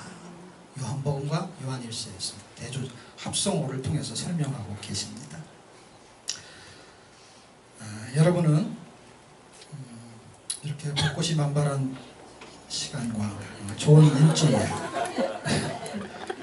예통 하시려고 이렇게 후덥답한 저는 이렇게 덥죠. 후덥답한 곳에 오신 그 여러분은 정말 매력적인 예통 가족입니다. 아주 매력적인 거예요. 말씀이 있는 사람은요 그 자체가 매력입니다. 그리고 그 말씀을 사용하면 그건 능력입니다. 그런 은혜가 예통을 통해서 풍성해지기를 축복합니다. 자, 사사들 세속화는 그렇게 됐어요. 그래서 사사들이 등장할 수밖에 없어요. 그래서 앞부분에 1, 2절이에요. 아까 제가 설명한 대로 1, 2절은 원인을 제공하는 거예요. 그래서 이제 사사들이 등장해요. 가나안에 하나님은 원주민을 안 남기겠다고 해요. 아니 안 남기겠다. 남겨두시겠다고 해요. 실수. 큰 실수를 했네요. 가나안의 원주민을 남겨두시겠다고 해요. 그렇죠. 여기 남겨두세요. 그 남겨두는 이유가 뭘까요? 시험을 하려고. 그러니까 시험 문제. 맞습니까? 시험 문제야. 시험의 대상이야. 그거는 재료에 불과한 거예요. 그러니까 거기다가 별로 신경 쓸 필요가 없어요. 그냥 시험지 쭉쭉 그으면 돼. 이렇게 막 신경질 나면은요, 줄 막 긋고, 막 치고, 이게 시험 문제예요, 시험 문제. 그런데 하나님은 구원받은 나도 가나안에 남겨둬. 여러분, 저기 남겨져 있는 걸 우리는 자꾸, 아이고, 저런 것들을 왜 남겨놔가지고, 이렇게 생각하지 마세요. 왜냐면, 나도 남겨놨다니까? 내가 원주민인지, 저게 원주민인지, 뭐 구분이 안 되면 이상해지는 거예요. 옛날에 뭐 창교원 뭐 이런 거 있을 때 가면은 그냥 위에서 그 철조망 친 거 위에서 찍으면요 어떤 사람이 갇힌 건지 확인이 안 돼요. 전체로 보여주지 않고 이 부분적으로 보면은요 저쪽에 있는 동물이 갇힌 건지 이쪽에 있는 내가 갇힌 건지가 헷갈린단 말이에요. 이 부분적으로 비춰주면. 그러니까 저걸 잘 해석을 못하면 어떻게 되냐면 내가 뭐 때문에 남았는지를 몰라. 내가 이거 지금 시험의 대상으로 남은 건지 축복의 대상으로 남은 건지 이게 헷갈린단 말이에요. 남겼다라는 건 굉장히 중요한 의미를 갖고 있습니다. 그래서 원주민을 남긴 거는 시험 문제로 남겼어요. 그러나 하나님이 우리를 남겨두신 것은요 축복의 대상으로 남겨두신 것입니다. 우리가 시험의 재료가 돼서는 안 됩니다. 축복의 대상이 돼야 돼. 대상. 이 글자도 얼마나 좋아요. 대상이잖아. MVP 대상이라고. 축복의 대상. 저쪽은 대상도 시험의 대상이야. 큰 상을 받는 거야. 시험을 크게 치러야만이 우리는 어떻게 해요? 큰 축복을 받게 되는 거예요. 우리에게 환난과 고난이 큰 것, 그것은 환난이라고 우리가 작은 거는 곤란이라고 그래요. 그걸 구분을 해줘야 돼요. 다 그냥 환난이라고 들어보면 곤란한 얘기더라고. 별것도 아닌 거야, 다 이런 거. 근데 그런 거는요, 옆에서나 얘기하죠. 나와서 얘기하지 않아요. 왜? 곤란하니까. 말하기 곤란해. 그런데 막 그런 곤란한 일을 크게 당한 사람들은요, 여기서 부르지 않고요, 큰 교회에서 부르죠. 환란이 큰 거는요, 진짜 간증이 되죠. 그렇죠? 그것처럼 이 세상에서 환란을 당해요. 큰 환란을 당하면, 어이구, 무슨 잘못에서 저렇게 큰 환란을 당했나? 그럼 예수님이 이 땅에 오셔가지고 무슨 잘못에 그렇게 큰 환난을 당하셨어요? 죽으시기까지. 성도에게는 무슨 잘못이 있어 당하는 게 아니에요. 하나님 우리에게 복을 주시려는 게 목적이다. 신명기에도 우리를 낮추시고 줄이게 하신 것이 마침내 뭘 주시려고요? 복을 주시려고. 신명기 8장에 기록되어 있잖아요. 그 신명기를 통해서 광야 생활이 그렇다는 거고 사사기는 그걸 다시 한번 반복하는 이유이죠. 가나안 같은 세상에서 말씀대로 사는 방법이 있어요. 그게 뭐냐면요. 이 여호와의 사자가 나타나가지고 2장에서도 그렇고요. 6장에서도 그렇고요. 뭐라 그러냐면 이 가나안 원주민의 제단을 헐어버려라 이렇게 말해요. 그 제단을. 그런데 헐지를 못해요. 무서워가지고. 기도원도요 헐지를 못해요. 무서워가지고. 그런데 여호와의 사자가 나타나가지고 헐어버려라고 말하니까 어떻게 하냐면 헐긴 헐는데 밤에 헐어요. 그러니까 무서워한다는 거예요. 다른 사람들은 밤에도 못하고요. 그래도 그나마 괜찮아요. 기도. 그리고 뭘 세우라고 하냐면은 여호와께 번제를 드리라고 하는 거니까 그들의 우상의 제단을 헐고 뭘 세우라는 얘기가 되는 거예요? 하나님의 제단, 번제다. 하나님께 예배하는 제단. 그거를 세우라고 말합니다. 그게 기도원에게 그렇게 나타납니다. 이는 뭘 말하는 거예요? 예수 그리스도의 번제의 중심을 통해서 하나님의 은혜가 성취되는 걸 설명하고 있는 거예요. 구원과 구원의 삶이 성취되는 걸 말하는 거예요. 그런 삶을 살아야 되는데 우상의 제단을 헐어버려야 되는데 헐질 못하니까 어떻게 해요? 살 수가 없잖아요. 그러니까 지금 이 얘기가 영적인 얘기 같지만은 결국 삶으로 연결되는 거예요. 신앙의 승리는 삶의 승리로 연결되게 되어 있습니다. 반드시. 영적인 승리는 삶의 아까도 말이죠. 전쟁에서 내 옛사람에서 승리하지 못하면 이게 바깥에 가서 싸울 수가 없습니다. 이 세상의 문화에서 반드시 지게 돼 있어요. 왜냐하면 옛사람의 욕심과 세상은 너무나 궁합이 잘 맞아. 그리고 이게 살아있으면 어떻게 돼요? 나도 모르게 자꾸 절로 가. 철병고로 갑니다. 철병고. 네. 철병고는 어떻게 되냐면은 병자를 확 빼버려야 돼. 병들어서 그래. 병자를 빼버리면 어떻게 돼요? 네. 철거를 해야 되겠죠. 그래서 철병거예요. 성경은 하나 단어 가지고 두 개를 해석할 수 있는 한국말로 기록을 해놔가지고 얼마나 좋은지 몰라요. 완전히 철거를 시켜야 되는 것이죠. 그래서 구원과 구원의 상 모두 그리스도께서 성취하십니다. 그래서 영적인 승리는 삶의 승리로 나타나요. 그래서 기도원이 그 일을 했어요, 안 했어요? 했죠. 완전히 헐어버렸죠. 그래서 여룻바알이라는 소리까지 들었잖아요, 그렇죠? 그래서 정말로 그 우상이지만 헐어버렸어요. 그 영적인 싸움에서 이긴 거예요, 그렇죠? 헐었으니까. 그건 뭘로 나타나야 돼요, 반드시? 삶으로 나타내야 되니까. 실제 미디안과의 전쟁이 있죠, 그렇죠? 그건 삶이죠, 그렇죠? 전쟁 싸움이니까. 미디안과의 전쟁에서 이겨요, 져요? 이기죠. 그것은 하나님의 번제를 이겼다라는 걸 벌써 증명하고 넘어가는 거잖아요. 이기는데 어떻게 이겨요? 세 가지의 무기가 등장해요. 저기는 철병, 그러니까 철병거가 미디안에 있다는 건 아니고 철병거 있는 게 다 있는 건 아니에요. 그렇지만 상대 쪽은 거의 철병거 수준이야. 그런데 이쪽의 수준은 어떻게 되냐면은 나팔, 빈항아리, 횃불, 요게 신식 무기야. 요 무기를 들고 나가는 거예요. 그래서 군사를 모집하니까 몇 명이 왔냐면 32,000명이 왔어요. 근데 싸움에 나가기 좀 이렇게 껄끄럽고 막 두렵고 하는 사람은 가라 그러니까 22,000이 가버렸어요. 10,000명이 남았어요. 10,000명도 하나님께서 어떻게 하냐면 일단 시험에 물 먹는 걸 시험을 통해 가지고 구별을 시켜요. 거기에는 뭔가 이렇게 설명할 것들이 있지만 그거는 그렇게 정확한 설명은 아니에요. 설계할 게 없으니까 이제 그렇게 하는 거죠. 그것도 핥아먹었다는 둥 이렇게 하는데 의미를 부여할 수도 있어요. 그러나 목적하는 건 성경에 있는 거에 분명한 거가 전달이 되면 별로 중요하진 않아요. 하나님은 목적이 뭐냐면 인원수 작은 걸 선택하려는 게 목적이었어. 왜? 하나님이 하셨다는 걸 하려니까. 그러니까 그게 더 중요한 의미가 있다는 거예요. 어떤 형식보다는 목적 자체가 더 중요하다는 거예요. 그러면 이건 틀리지가 않아요. 근데 그렇지 않으면 설명이 빗나갈 수는 있어요. 맞기도 하지만 빗나갈 확률이 더 많아요. 근데 그 설명의 300명의 의미는 어떤 절차를 거쳤냐면 더 중요한 건 하나님의 목적이에요. 하나님의 목적은 작은 인원일수록 더 좋다는 거예요. 왜냐하면 목적 자체가 이거는 그냥 허울 뿐인 거고 하나님이 하실 거니까. 꼭 뭐와 같으냐면요, 아이가 엄마하고 시장을 가요. 제가 어렸을 때도 생각이 나는 것 같아요. 요새는 시장바지가 다 이렇게 그냥 축 처지는 그런 시장바구니 많잖아요, 그렇죠? 이렇게 빈 거죽으로 돼가지고 헝겊으로. 옛날에는 시장바구니가 이렇게 딱 네모져가지고 양쪽에 손잡이 이렇게 달린 거, 그런 거 있었어요. 그런데 손잡이 두 개를 다 잡아야지 한쪽만 잡으면 저쪽으로 축 처지잖아요. 그런데 어릴 때는 어떤 생각이 드냐면 엄마가 그걸 들고 가면은요 같이 들고 가고 싶은 생각이 드는 거예요. 그래서 따로따로 한쪽씩 잡아요, 그렇죠? 잡는데 이렇게 보세요. 키가 큰 사람이 잡고 키가 작은 아이가 잡잖아요. 그럼 저쪽은 그냥 잡고만 가는 거예요. 한번 해보세요. 무게가 어디 있냐, 위에서 들고 있었죠. 이미 들었잖아요. 들어서 이렇게 들려있는 상태에서 끝만 저쪽에 가 있는 거야. 끝만. 그냥 끝만 잡은 거지. 저쪽에서는 들으려고 하면 똑같은 평행을 유지하거나 더 높이 들어야 그 사람이 드는 거잖아요. 근데 이 높이, 높낮이를 다르게 하면 거기는 그냥 이렇게 달고만 가는, 그 놈까지 끌고 가는 거지, 따지면. 딸려가는 거죠. 그런데 집에 오면은요, 시장바구니 어떻게 했다 그래요?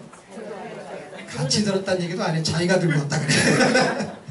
시장바구니 들고 왔다고 너무 좋아하는 거예요.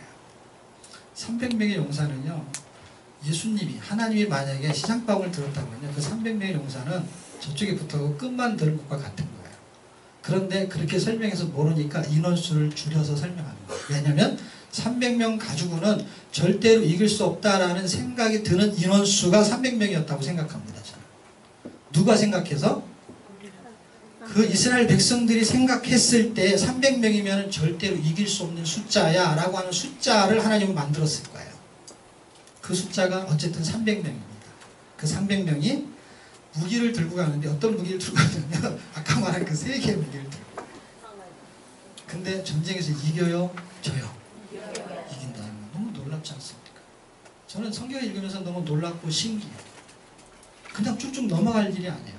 제가 성경을 빨리 읽기는 하지만 그런 것들이 내 머릿속에서 이렇게 박힐 때가 있어요. 어떻게 이길 수가 있을까? 하나님이 하신다는 거예요. 놀라운 것은. 그리고 흉내만 내는 거 알고 봤더니 이쪽은 한 손에 나팔을 들고 한 손에는 항아리, 그 안에는 횃불을 숨겨놓고 갑니다. 그렇게 가다가 소리를 지르면서 어떻게 하냐면 항아리를 깨버리고 나팔을 불어요. 그럼 자기들끼리 싸워가지고 죽어요. 이쪽에서 총을 쏘거나 칼을 던지거나 하는 게 없어요. 이상하게. 그 전쟁에서 승리하고 돌아오게 됩니다. 삶의 승리는 영적인 승리에서 일어나게 되는데요. 세상에서 시험, 이기고 승리하는 비결이 있습니다. 이 세 개가 우리를 승리하게 만들어요. 그래서 나팔과 비나와리 횃불은 분명히 무슨 의미로 기록되었을 건데 하는 생각이 들게 되었어요. 그래서 세상을 향해 진리의 나팔을 불고 질그릇에 불과한 나의 빈 항아리에 감추어진 그 임마누엘 예수 그리스도 그 진리의 횃불을 높이 들게 될 때 우리의 인생은 횃불처럼 타오르게 될 것입니다. 이사야서 60장 1절에는 일어나 빛을 발하라, 내 빛이 이를 얻고 하나님의 영광이 내 위에 임했다라고 말합니다. 이미 그분이 우리의 영광으로 임했고 빛이 이르렀어요. 그분을 통해서 세상에서 승리할 수 있다고 성경은 말하고 있습니다. 영적 전쟁에서 승리하는 지름길은 그럼 뭘까요? 세상에 빠져 변질되어 세속화된 우리들이 옛사람의 자화상입니다. 껍데기뿐인 그 빈 항아리, 고린도후서에서는 보배를 질그릇에 담았다라고 해서 우리를 질그릇에 비유합니다. 이사야에서는 토기장의 비유로 우리를 하나의 그릇에 비유합니다. 그런 빈 항아리, 질그릇을 깨버리는 것이 이 세상에서 승리하는 지름길인 줄 믿습니다. 우리의 그 질그릇을 깨버릴 때 그 안에 감추어져 있던 보배, 횃불, 그런 것이 이 세상의 빛으로 드러날 줄 믿습니다. 유통을 통해서 여러분들이 그런 인물들이 되시기를 축복합니다. 자, 사사의 타락과 레위의 타락, 이 직분을 아까 구조를 살펴볼 때 이야기했어요. 사사의 타락은 어떻고 레위의 타락은 어떠냐? 사사의 타락은 기도원, 저기 보면은 기도원 보이십니까? 여기 동그라미 친데요. 기도원, 사사의 타락 중에 대표적인 사람이 기도원이고요. 그리고 삼손이에요. 죄는 크게 두 가지라고 했잖아요. 재밌게도 그렇게 나열이 돼요. 성경은 사건만 기록하다 보니까 다른 사람의 죄에 대한 부분은 별로 없어요. 근데 기도원이 큰 용사거든요. 그리고 삼손도 사실은 큰 용사거든요. 굉장히 힘 있는 사람들이에요. 근데 우리가 앞부분에서 초기 말기는 우리가 성경을 이렇게 10장 전까지를 볼 때 얘는 기도원이 그 전에 나오잖아요. 그리고 10장 이후서부터는 이제 이런 입다, 입산, 엘론, 압도, 이 사람들은 별로 이름밖에 없어요. 그리고 삼손이라는 이름이 대표적으로 떠요. 큰 사건을 지금 설명하고 있는데 종교적인 죄와 도덕적인 죄를 두 사람이 저지르게 돼요. 그런데 보세요. 레위도 똑같죠. 레위도 17장, 18장에서는 미가의 우상 숭배 사건이 나와요. 그리고 17, 18, 그러니까 19, 20, 21 석장은 그 레위의 첩사건이 나와요. 그래서 두 개가 대조적으로 나와요. 항상. 사사와 레위의 타락은 동일하다. 여기서 얻을 수 있는 그 구속사의 진리는 뭘까요? 타락의 동질성을 통해서 인간 중에는 완전한 구원자가 없다라는 걸 설명하는 거예요. 사사도 믿을 수 없고 누구도 믿을 수 없어요? 레위도 믿을 수 없어요. 그들 안에 있는 예수 그리스도만 믿을 수 있어요. 우리는 사랑의 대상이고 용서의 대상이에요. 우리는 믿음의 대상이 아니에요. 우리 안에 있는 그리스도가 믿음의 대상인 것입니다. 오직 영원한 구원자 그리스도만 바라보게 합니다. 자, 사사의 타락은요, 사사들이 생존 당시에는 일시적인 평화가 있었어요. 이는 영원한 구원자 예수가 임마누엘로 살아주시면 참 안식을 누릴 수 있다라는 걸 반증하는 거예요. 저를 통해서. 그런데 가끔 우리가 어떻게 해요? 교만하고 그리고 타락을 통해서 참 안식이 깨질 때가 있어요. 종교적 교만은 그럼 뭡니까? 종교적 교만은요, 암몬 전쟁에서 승리한 사사 입다가, 입다는 벗다가 없어. 맨날 입기만 해. 맨날 입어. 그래서 이름이 입다야. 입다의 잘못된 열심은 뭐냐면, 자기가 전쟁에서 승리하고 돌아오면 자기 집에서 첫 번째 나오는 사람을 번제로 드리겠다고 합니다. 그런데 공교롭게도 그냥 무남 동료, 그냥 딸 하나밖에 없는데 그 딸이 나오는 거예요. 그래서 이걸 서원하고 맹세했기 때문에 그걸 지킵니다. 그런데 잘못된 요구가 있듯이 잘못된 소원도 있습니다. 왕을 요구하는 잘못된 요구가 있고요. 잘못된 소원을 하나님께 드리는 경우가 있어요. 믿음도 없는데 땅을 팔아서 바치겠다고 해요. 그럼 땅을 팔아서 바쳐야 되는데 믿음으로 한 것이 아니라 어떻게 해요? 다른 사람이 땅을 더 많이 파니까 나도 팔아서 바치겠다는 거예요. 그것이 사도행전에 어떤 사람이 땅을 팔죠? 아나니아와 삽비라. 그 전에 누가 땅을 팔죠? 밭자로 시작하는데 바나바. 다 땅이에요. 땅을 팔아가지고 바쳐요. 그래서 권위자라는 이름을 들어요. 그래서 권위자, 칭송을 받아요. 그러니까 그 소리가 듣고 싶은 거예요. 그래서 어떻게 해요? 잘못된 열심, 충성하는 마음도 아니고요. 하나님께 드리려는 게 아니라 그것이 하나님을 섬기는 게 아니라 뭐냐면 헌금을 해가지고 자기가 이득을 보려는 게 뭐냐면 영광을 취하겠다는 거, 존경을 받겠다는 거. 그래서 땅을 팔아요. 그것이 원래 목적이 아니었기 때문에 어떻게 해요? 아까웠기 시작하죠. 그래서 일부를 감춰요. 그것을 통해서 얻어지는 결과는 사망이었던 것입니다. 결국 누군가 죽게 됩니다. 우리의 잘못된 열심도 종교적 교만으로 연결될 수 있습니다. 잘못된 교만은 다른 사람을 죽여요. 근데 올바른 열심은 자신을 상대사로 드려요. 자기를 드린다는 것이죠. 그래서 우리는 교만의 입을 닫고 기도의 입을 열어야 될 것입니다. 도덕적인 타락은 누구냐면 삼손이죠. 자, 삼손이 이제 마누아라는 사람이 삼손의 아버지예요. 근데 그의 아내가 아이를 낳지 못해요. 근데 여호와의 사자가 찾아와요. 찾아와서 아들을 주겠다고 해요. 그 여호와 사자 찾아올 때 기도원에도 누가 찾아오면 여호와의 사자가 찾아와요. 그 여호와의 사자가 출애굽기하고 신명기에서 여호와의 사자가 가나안 땅을 접수하겠다 하는 그 여호와의 사자예요. 그런데 그때까지는요 계속 여호와의 사자 그리고 여호와라고 해요. 그런데 이 사사기쯤에 올 때까지는요 출애굽기 때 여호와의 사자를 완전히 정리해요. 한 단어로. 그러니까 그리스도라는 걸 여기서 성경으로 여기서 입증을 하게 되면 앞에 있는 내용들이 전부 다 시나리오가 같아요. 그래서 딱 맞아떨어져요. 정확하게. 그래서 삼손을 나시린으로 등장시킬 때 나타난 그 여호와의 사자에게 재밌게도 마누아가 이름을 물어봐요. 당신의 이름이 뭡니까? 라고 물어볼 때에 네가 왜 내 이름을 물어보냐 하면서 이름을 대답하는데 내 이름은 기묘다 이렇게 말해요. 이사야서 9장 6절에 있는 말씀입니다. 성경은 어차피 순서대로 보지만 이미 그렇게 계획되어서 진행되는 거예요. 그래서 기묘다라는 건 뭐예요? 예수 그리스도의 이름을 설명하고 있어요. 한 아기가 날 건데 그의 이름은 평강의 왕이요 기묘 모사라 하는 그 이름. 그 이름을 말하고 번제를 드려요. 여기서도 번제를 드려요. 번제를 드리면서 그 번제에 불살라지는 것을 타고 그 여호와의 사자가 올라가요.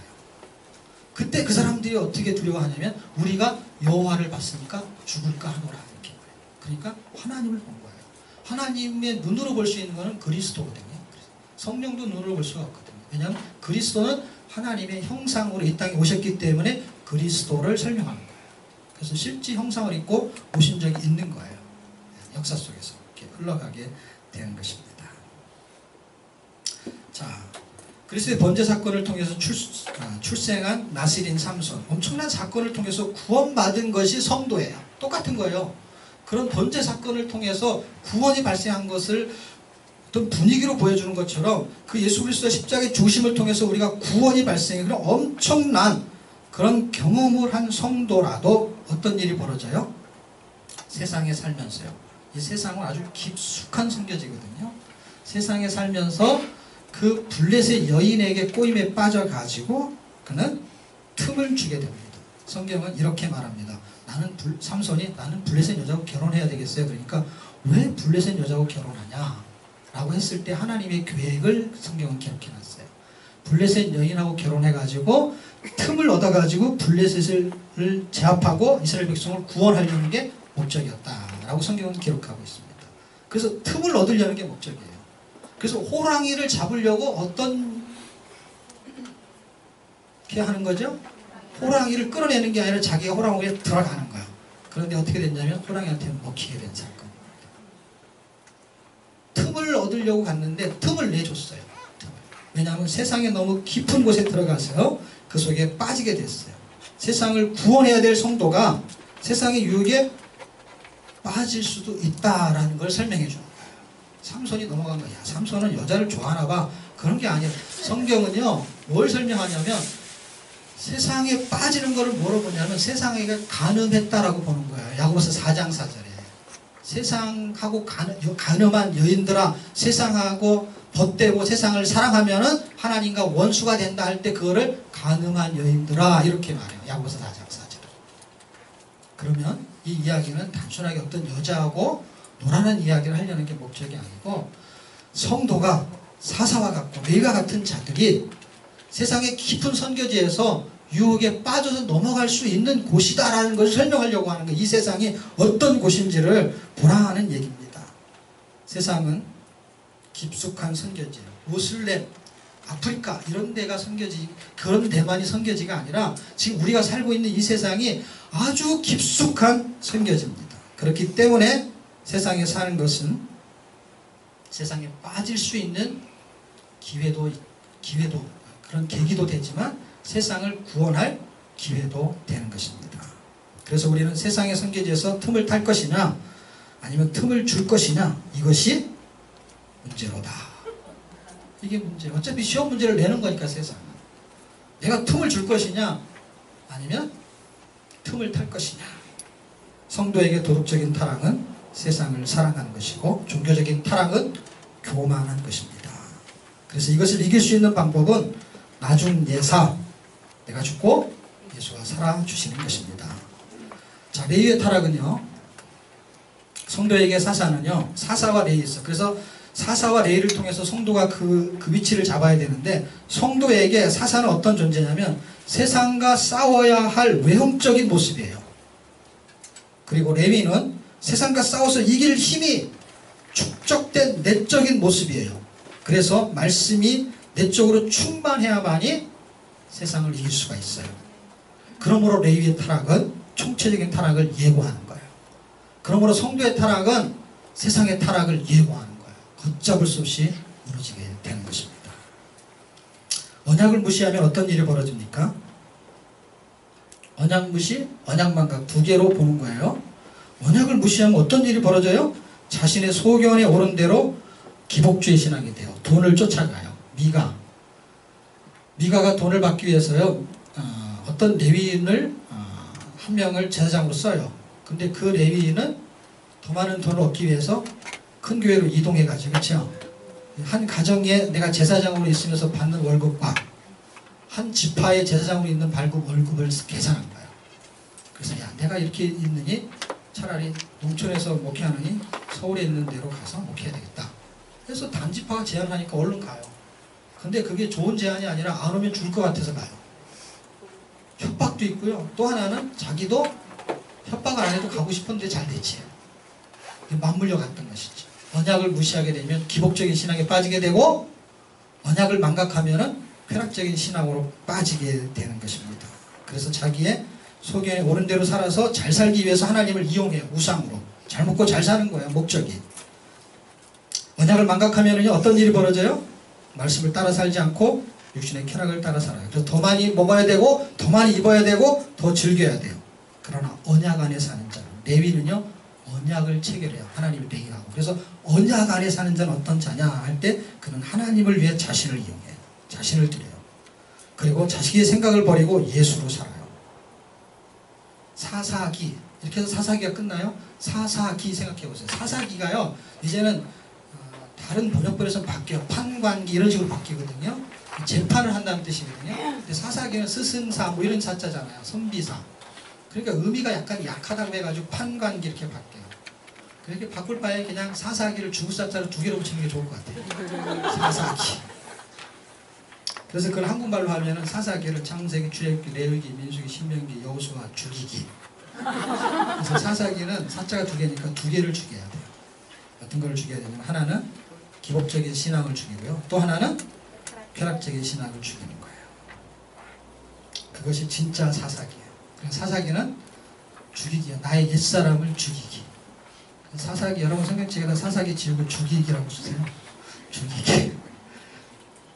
사사시대의 그 악순환의 주기는요, 그렇게 나의 옛사람을 죽일 때 깨지게 됩니다. 그리고 말씀의 선순환의 주기를 세우는 방법은요, 예수 그리스도를 왕으로 섬기는 것입니다.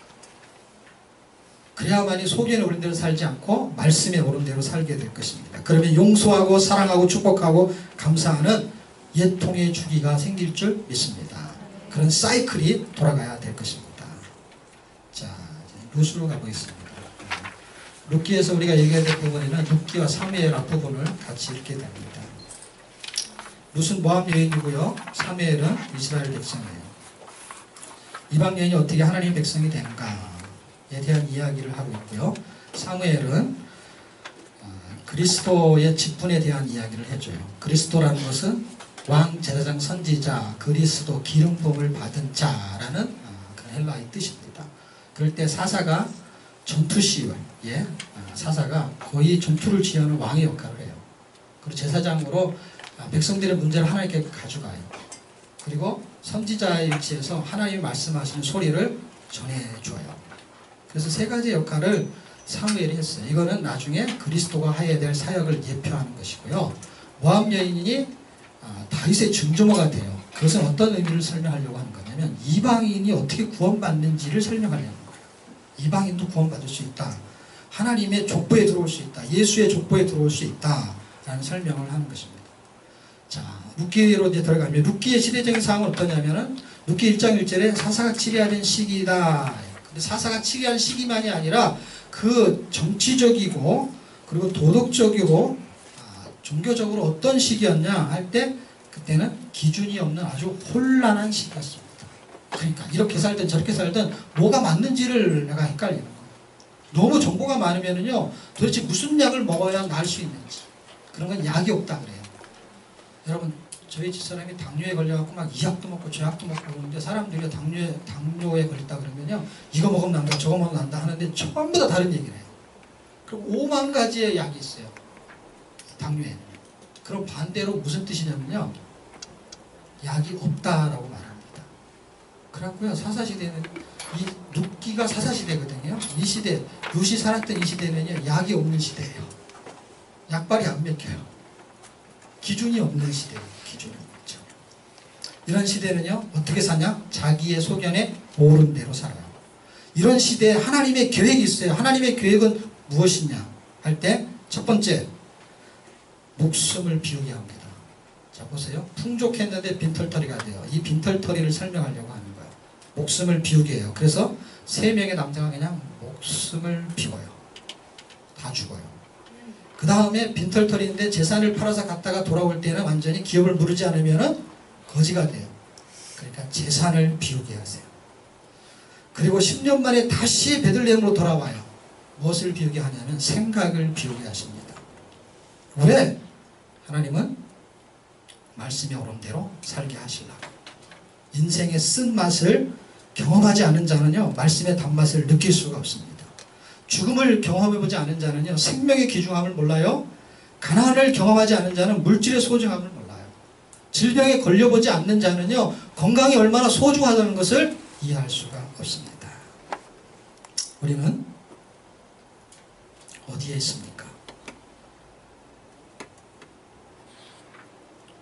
나오미는 베들레헴에서 모압으로 갔다가 모압에서 베들레헴으로 돌아왔어요. 인생의 쓴맛을 경험하고, 그는 기쁨과 희락이었지만 그는 돌아올 때는 완전 괴로움과 씁쓸한 마음으로 돌아오게 됩니다. 우리는 어디에 있습니까? 할 때 그 어디는 모압입니까? 베들레헴입니까? 지명을 지금 설명하려고 하는 거예요. 어디에 있습니까? 아직도 모압이에요? 신앙생활 9년밖에 안 했다고요? 10년째 돌아오실랍니까? 인생의 쓴맛을 보지 않는 자는요, 단맛을 알 수가 없어요. 아직도 모압 같은 땅에서 방황하고 있지는 않습니까? 하나님께서는 우리를 계속 일로 부르십니다. 어떻게 부르시냐? 말씀을 통해서 좋게 부르세요. 그런데도 돌아오지 않으면 1, 2, 3 비우기 작전으로 가십니다. 비우기 작전으로. 그냥 돌아오실래요? 아니면 비워진 다음에 돌아오실래요? 네. 잠언 16장 25절에는 어떤 길은 사람의 보기에 바르나 필경 사망의 길이다 라고 말합니다. 그 길이 내 눈에 볼 때는 좋은 길 같아요. 옳은 길 같아요. 그런데 그게 사망의 길일 수 있습니다. 말씀에는 인생의 쓴뿌리를 제거하는 한 나무와 같은 예수 그리스도가 있습니다. 자, 제가 이 책에서 어떤 비유를 들고 있냐면 마라라는 그 이름을 나를 나옴이라고 하지 말고 마라라라 하면서요 주마등처럼 지나가는 게 있었어요. 글도 써야 되지만 주마등처럼 뭐가 지나가냐면 이스라엘 백성들이 광야를 거쳐올 때요 쓴물이 나오는 곳을 마라라고 했어요. 그렇죠? 쓴물이 나오지 마라. 그래서 마라가 근데 쓴물이 계속 나오는 거야. 그러자 모세가 기도하니까 하나님께서 어떤 한 나무를 지시해서 그 나무 하나를 던졌더니 달게 됐어요. 어떻게 그거를 달게 될 수가 있죠? 감초를 던졌나? 그 나무가 감초인가? 어떻게 달게 되냐고. 근데 그 한 나무가 지금 쓰디신 쓴 경험을 했던 이 마라를 다시 기쁘게 만들거든요. 어떻게 만드냐면 룻이 보아스를 만나가지고 그 보아스가 꼭 한 나무와처럼 그의 기억을 이어줘요. 그래서 이 기쁨이 다시 살아나게 만들어요. 우리가 인생에서 쓴맛을 보고 완전히 빈털터리가 돼서 하나님의 은혜 속에서 예수 그리스도를 만나면 그게 꼭 한 나무를 만난 것처럼 그 한 나무에서 죽은 예수 그리스도가 나의 인생을 회복시키는 기업을 물으는 영원한 구원자 그를 통해서 우리가 회복되는 걸 보여주려고 이 과정을 스토리 있게 아주 멋있게 기록했구나 하는 생각이 들어요. 참 멋있게 하나님께서 의미를 부여했다. 암흑 같은 이 세상에 살 길은 말씀으로 돌아오는 길입니다. 10년을 꼭 채워야 될 필요가 없습니다. 어떤 사람은 20년도 있더라고요. 모압에서 30년도 있는 사람이 있어요. 방황하는 거죠. 털려야 될 게 너무 많아서, 너무 부자라서, 너무 건강해서, 너무 지식이 많아서 아무것도 없는 사람이 때로는 부러울 때가 있습니다. 복될 때가 있습니다. 조금 질병에 있는 게 불편하지만 큰 복일 때가 있습니다. 어떨 때 하나님의 은혜를 그 통로를 타고 들어올 때 이게 진짜 복이구나 하는 느낌을 갖게 될 것입니다. 예수 그리스도는 영혼의 기업을 물을 자예요. 보아스는 실제 그들의 육신의 기업을 물었어요. 여러분이 사업을 하세요. 그런데 만약에 부도가 났어요. 그럼 부도를 막을 수 있는 방법이 있어요. 어떻게 하면 막을 수 있죠? 생각하는 동안 돈을 은행에서 빌려서 갚으면 돼요. 채워놓으면 돼요. 그러니까 못하면 할 수 없지만 방법은 있다 이 말이에요. 그런데 우리의 청춘은 우리의 청춘, 다시 말하면 인생이 부도가 나면은 은행에 가서 돈으로 할 수 있어요? 보톡스를 맞으면 된다고? 우리의 인생은, 우리의 청춘을 누가 돌려놓을 수 있어요? 우리가 원래 죄 없는 상태로 누가 돌려놓을 수 있어요? 하나님의 형상으로 지음받은 우리의 원래의 모습을 누가 돌려놓을 수 있어요? 예수 그리스도밖에 없습니다. 부도난 인생은 하나님의 형상으로 회복시키는 분이 바로 예수 그리스도입니다. 하나님은 우리의 인생을 탁탁 털어버리십니다. 왜? 예수로 채우시기 위해서. 하나님은 우리의 생각을 톡톡 털어버리십니다. 왜? 말씀으로 채우기 위해서. 그래서 사사기는 죽이기예요. 왜? 살리려고 죽이는 거예요. 룻기는 비우기예요. 비우기. 사사기는 뭐라고요? 죽이기. 근데 죽이는 게 목적이 아니고 뭐라고요? 살리는 게 목적이에요. 옛사람을 죽이라는 것이죠. 남 죽이지 말고. 그리고 룻기는 뭐라고요? 비우기. 뭘로 채우려고요? 예수로 채우려고, 말씀으로 채우려고 비우는 거예요. 그럼 비워도 괜찮습니다. 자, 사무엘은 너무나 잘하시니까 그냥 넘어가고, 사무엘은 잘 아시죠? 그리고 사무엘 이야기보다 지금 어떤 이야기를 제가 더 하고 싶냐면 사울과 다윗 이야기를 하려고 하거든요. 과도기의 역할을 담당해요, 사무엘이. 그리고 사무엘 얘기도 굉장히 중요한 스토리예요. 여기도 이 하나의 테마를 가지고 설교를 해도 설교를 한 설교를 할 수 있는 내용이 흘러가요. 그렇지만 오늘 우리가 해야 될 내용 중에 중요한 건 사울, 다윗 왕이 어떻게 흘러가는지를 좀 봐야 되거든요. 그래서 왕정제도. 자, 왕정제도가 이 신명기 8장에서부터는 왕을 요구해요. 그런데 지금 이 시대는 어떤 시대냐면 사사시대의 끝물이에요. 사사시대 끝물에 요구하는 거거든요. 그랬을 때 사사기가 약 350년이라는 시간을 두고 흘러가요. 그리고 광야시대 때가 40년이에요. 근데 광야시대 때의 마지막에 쓰여진 책이 신명기예요. 신명기 17장에는요 왕정제도에 대한 글을 기록해놨어요. 그럼 무슨 얘기예요? 약 500년 전에, 한 400년쯤 되겠네요. 그 전에 왕정제도에 대해서 하나님이 계획을 갖고 계셨어요. 그래서 하나님이 생각한 왕정제도는 무엇인가 할 때 신명기를 보셔야 되는데, 그래서 신명기 17장 15절에 한 절만 기록해놨어요. 여러분이 더 관심 있게 보시려면 이렇게 힌트를 주시면 17장 15절이나 그 근방을 읽어보시면 돼요. 그걸 디테일하게 설명할 필요가 없잖아요.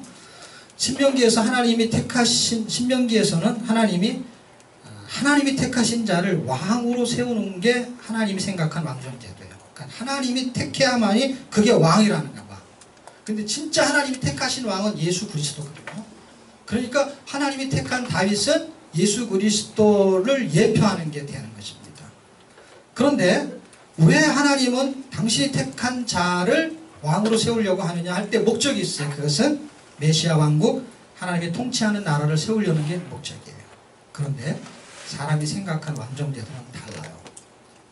다르다는 건 뭐냐면 그들이 왕을 요구한 목적이 다르다는 거예요. 그래서 왕을 요구할 때 이미 하나님이 왕정제도하고 전혀 다른 바탕에서 왕정제도가 생기게 됩니다. 그들은 힘있는 자를 왕으로 세우는 게 목적이에요. 왜? 자신의 왕국, 인간이 통치하는 나라를 세우는 게 목적이기 때문에.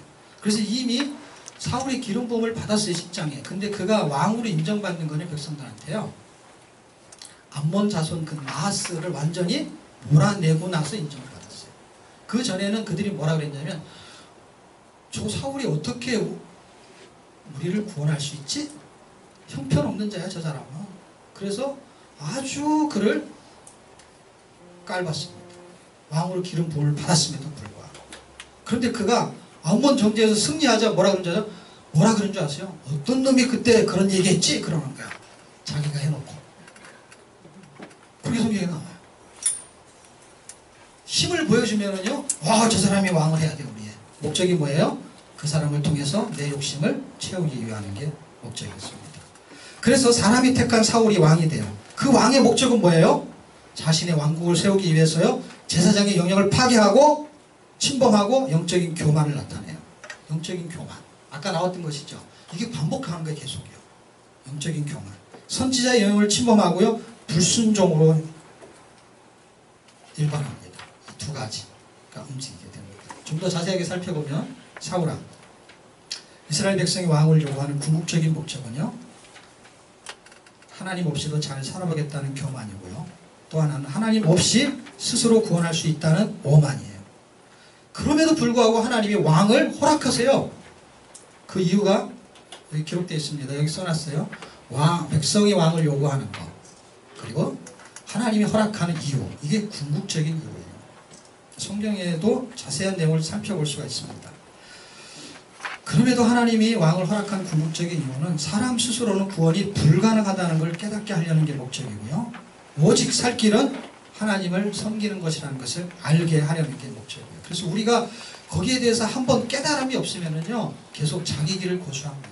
그래서 하나님께서는 반드시 말씀을 통해서든지 삶을 통해서든지 우리의 삶을 터치하고 우리의 생각을 터치하게 됩니다. 그래서 왕을 세우는 과정은요, 한 50년이라는 시간이 흘러가요.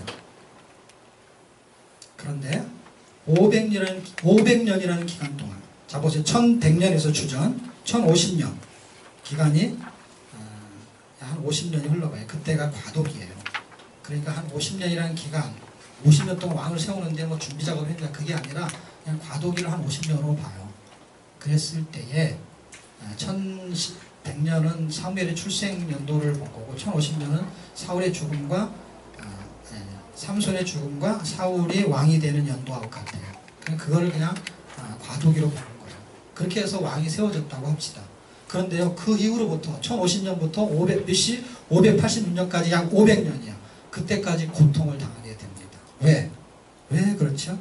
하나님이 주시지 않는 것을 요구하는 것은 축복이 아니라는 것을 보여주기 위해서 10배로 받게 됩니다. 10배. 기도는 나의 욕구를 요구하는 것이 아니고 하나님의 요구에 대한 나의 순종을 말하는 것입니다. 그래서 예수님도 그렇게 기도하셨어요. 이 잔이 지나갔으면 좋겠지만 내 뜻대로 마옵시고 하나님의 뜻대로라면서 순종하시게 됩니다. 하늘의 뜻이 땅에 이루어지는 것을 기도라고 합니다. 그분의 요구가 내 삶이 되면 그것이 기도의 삶이라고 말할 수 있습니다. 그래서 기도는 외치는 소리가 아니고 예수의 생명이 숨쉬는 호흡과도 같은 것입니다. 기도는 안 준다는 것을 억지로 받아내는 것이 아닌 것입니다.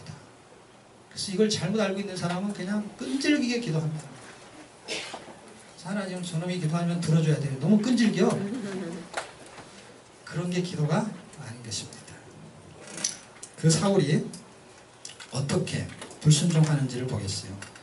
예수로 살지 않고 자신의 욕구를 충족하기 위해서 살기 위해서는요, 그 왕을 요구한 죄의 열매가, 왕을 요구한 것이 죄잖아요. 그래서 그것을 얻어내요. 얻어낸 그 열매가 어떤 것인지를 누굴 통해서 볼 수 있냐면요, 사울을 통해서 볼 수가 있어요. 사울이 두 개의 죄를 대표적으로 저지르게 됩니다. 그러니까 우리가 아까 사사도 살펴보고 레위도 살펴봤지만 동일한 죄였죠. 그렇죠? 결국 사울도 무슨 죄를 져요? 동일한 죄를 짓는 거예요. 그냥 똑같은 얘기를 자꾸 반복하는 거예요. 스토리만 다른 거예요. 그러니까 전개만 다르죠. 내용은 다 같은 거예요. 대상만 달라요. 지명만 다르고요. 그럼 맨 똑같은 얘기만 하는 거예요. 그럼 무슨 똑같은 얘기예요? 이 제사장 영을 침범하고 그 다음에 선제 영을 침범하는 이 얘기가 결국은 하나님의 분노와 진노를 사게 돼요. 분노, 진노 할 때 분노는 어떨 때 사냐면 하나님을 왕으로 인정하지 않을 때 하나님은 분노하세요. 그래서 이 앞부분에 보시면요, 성경 구절 적혀져 있는 거 한번 읽어봅시다. 호세아 13장 11절 한번 같이 읽어봐요. 여기 시작. 내가 분노함으로 왕을 주고 진노함으로 폐하였노라 할 때 무엇을 분노했고 무엇을 진노했는지를요, 여기서 보여주는 거예요. 하나님을 왕으로 인정하지 않아요. 그래서 하나님이 지시하신 거를 자기 마음대로 범죄를 지어요. 자기가 왕이에요. 자기가 왕. 그리고 두 번째, 하나님은 무엇을 진노하시냐면은 우상을 숭배. 당신이 구원자인데도 다른 사람은 구원자가 없어요. 아무것도. 그런데 우상을 섬겨요. 다른 게 자기를 구원할 수 있다고 생각해요. 돈이든지 지식이든지 능력이든지 실력이든지 그거를 섬기는 거예요. 그걸 믿는 거예요. 그것처럼 하나님의 명령에 불순종해요. 그것이 블레셋과의 전쟁이고 아말렉과의 전쟁이에요. 이것도 스토리가 참 길고 방대합니다. 그래서 쉽게 이해할 수 있는 방법을 좀 설명할게요. 자, 저를 보세요. 사무엘 상이 1장에서 13장까지 쫙 흘러가요. 그런데 1장에서 7장까지는 아까 같이 사무엘 얘기는 아까 안 했지만 서론적으로 왕을 요구하는 과정이 엘리의 제사장 가정과 사무엘의 제사장 가정의 이야기를 통해서 하나님의 프로그램이 움직여요. 왜 하나님께서는 한나에게 그 아이를 갖지 못하게 합니다. 할 때 똑같은 레위 가족이에요. 그래서 레위가 타락해요. 어디서? 에브라임 지역에서. 동시대의 동지역의 동직분을 갖고 있어요. 엘가나 가정은요, 레위 집안이에요. 엘가나 가정. 역대상하를 읽으면은 그의 가정이 레위의 집안이라는 것을 족보를 찾아낼 수가 있어요. 그런데 똑같은 레위 있는데 어떻게 해요? 그들은 하나님의 말씀대로 살게 하려고 하나님께서 그들을요, 고난 중에 있게 하세요. 그래서 한나에게는요, 아이를 주지 않아요. 그래서 그때는 늘 아이를 주지 않는 걸 나타나요. 삼손도 그렇고요. 그 다음에 한나도. 근데 군인나는 어떻게 해요? 엘가나의 아내인 군인나는 아이가 많아요. 그래서 계속 한나를 분인하게 해요. 분인나요. 그냥 외울 필요도 없어요. 그냥 자동적으로 외우게끔 성경이, 오죽 성경이 글을 많이 써놨으니까 한국 사람을 위해서 이해하기 편하게 이름을 지어놨어요. 그러니까 막 불이 나니까 어떻게 해요? 막 울면서 기도하면서 하나님 한나만 주십시오. 한나만 주면 내가 아시기로 마치겠습니다. 그래서 우리가 애들 보고요, 이렇게 숫자 세면 아이들은 한나, 둘 이렇게 세죠. 하나, 둘 이렇게 안 세요. 그리고 한나가 하나라는 뜻이에요. 한나만 달라니까 정말 하나를 주셨는데 그게 사무엘이잖아요. 그런 과정을 거쳐가지고 하나님이 이제 사울을 통해서 왕을 세우는데 사무엘이 왕을 둘을 세워요. 사무엘 당시에 10장에서 사울을 세우고 16장에서 다윗을 세워요. 그런데 사울이 자기 왕국을 세우려고 하는 마음으로 사람이 세운 왕의 대표성을 가져요. 그래서 그가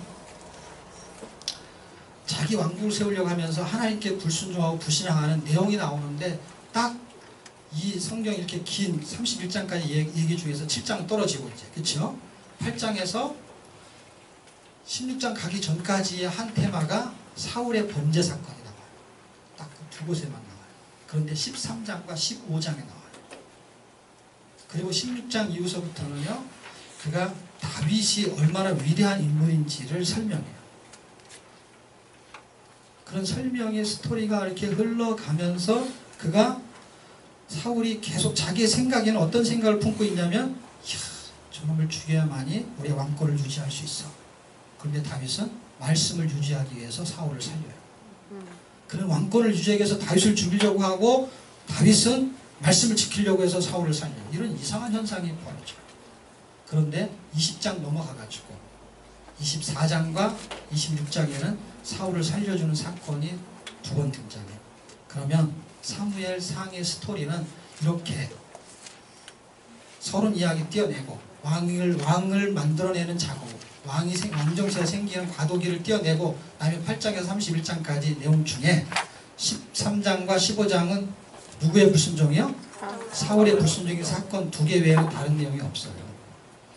성경은 굉장히 간단하고 심플해요. 물론 공부하고 파악하는데 어려울 수 있어요. 그러나 딱 공부하고 나면 굉장히 심플해요. 두 장에서만 이야기해요. 2년 동안에는 하나님을 잘 섬기다가 2년 후 이렇게 써 있어요. 13년. 2년 후부터는 38년 동안 자기 멋대로 살아요. 꼭 민수기의 38년하고 똑같은 연대를 표기하는 것 같아요. 외우기 좋게. 그 지멋대로 살면서 지멋대로 산 게 얼마나 많아요. 근데 딱 두 개만 설명해요. 어떻게? 지금 저 두 개만. 근데 하나는 13장, 하나는 15장. 홀수예요.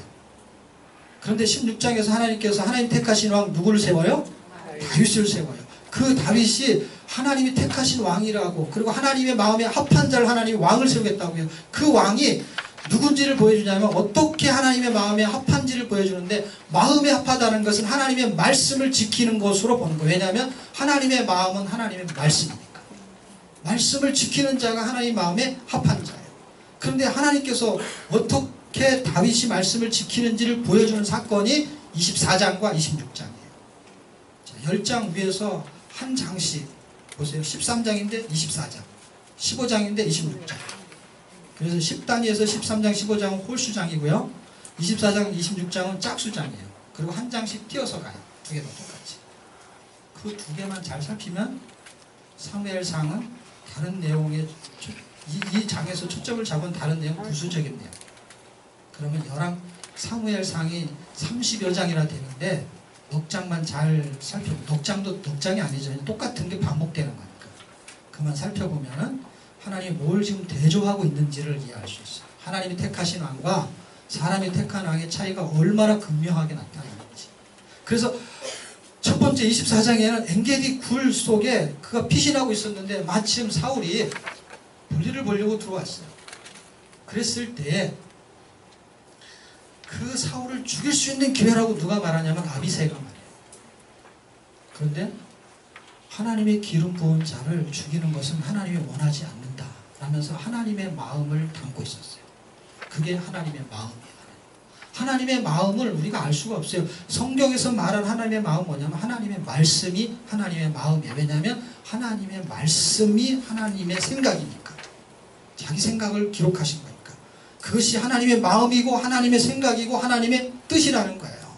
그래서 하나님의 뜻은 분명해요. 우리가 하기 싫으니까 하나님의 뜻을 몰라 이렇게 말하는 거지. 그런 걸 딜레마라고 해요. 하나님의 뜻이라는 뜻이 딜레마예요. 딜레마. 어떤 게 맞는지는 몰라요. 근데 그는 분명하게 우리가 그 상황이 됐어요. 사울이 들어왔어요. 그러면 하나님이 보내신 건 맞잖아요. 그러면 딜레마에 빠지는 거야. 하나님의 뜻이 뭐지? 죽이라는 것인가? 살리라는 것인가? 할 때 아비새는 하나님이 주신 기회라는 거야. 그런데 다윗의 생각은 어때요? 하나님의 기름 부은 자를 죽이는 건 안 된다는 거예요. 그런데 이런 사건이 어디서 한 번 더 벌어지냐면 26장에 가서 한 번 더 벌어져요. 이 앞에 거는 소극적인 사건이에요. 그가 찾아와요. 이건 적극적인 사건으로 등장해요. 10광야 황무지에서 그가 숨어 있을 때에 그를 잡으러 와요. 그래서 그 광야 근처에, 그 황무지 근처에 들어오는 입구 쪽에 진영을 치고 3,000명이 거기에 그 사울을 지키고 그 안에 잠들어 있는 아주 깊숙한 밤에 아비새하고 같이 그 진영에 찾아갑니다. 찾아가서 창이 머리맡에 꽂혀져 있고 물병이 있어요. 이때도 아비새가 뭐라 그러냐면요, 하나님이 주신 기회입니다. 그 창으로 죽이십시오 라고 말합니다. 그런데 다윗은 어때요? 똑같은 이야기를 해요. 하나님의 기회를 부으신 자. 그러면서 창과 물병만 갖고 나와요. 우리 속에는 늘 아비새가 있어요. 아비새. 어미새도 가만히 있는데 아비새가 계속 죽이라고 그러면 죽여야 된다. 새들의 고향이다. 성경 너무 재밌어요. 다윗에게는 아비새만 있는 게 아니라 후세도 있고요. 새들이 얼마나 많아요. 이러면서 새들이 많이 나와요. 희한하게 이 아비새가 늘 따라다니겠죠. 나중에 그 암놈한테 쫓겨가지고 도망갈 때 있죠. 아니, 암놈이 아니지. 압살롬한테 쫓겨 도망갈 때 있죠. 그때도 아비새가 있어요. 그리고 시므이가 계속해서 뭐라 그래요? 비루한 자야 가거라 그러면서 막 돌을 던지고 막 티끌을 날리고 했을 때 아비새가 뭐라 그래? 그때도 저놈을 죽여야 된다. 그러니까 속으로 그랬을 것 같아, 다윗이. 걔는 그냥 따라다니면서 그냥 죽이라는 거야, 계속. 그런데 그의 마음속에는 아비새의 생각과 다윗의 생각은 다른, 다윗의 생각은 하나님의 말씀이 자기의 생각이 되었던 거예요. 그래서 사울은 자기의 생각을 말하고 다윗은 말씀을 말했던 것입니다. 그 이야기가 사무엘상의 줄거리의 흐름을 쭉 전개시켜 나가게 됩니다. 그래서 4일째 되는 이야기, 사울과 다윗의 차이점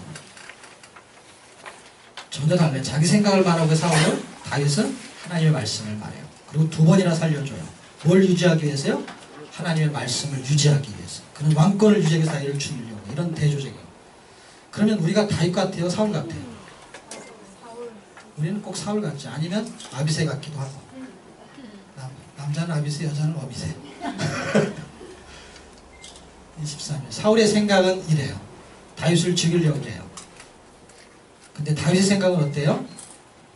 하나님의 합한 자로서 사울을 2번씩이나 살려줘요. 여기까지 제가 그냥 쭉 스토리를 전개했습니다.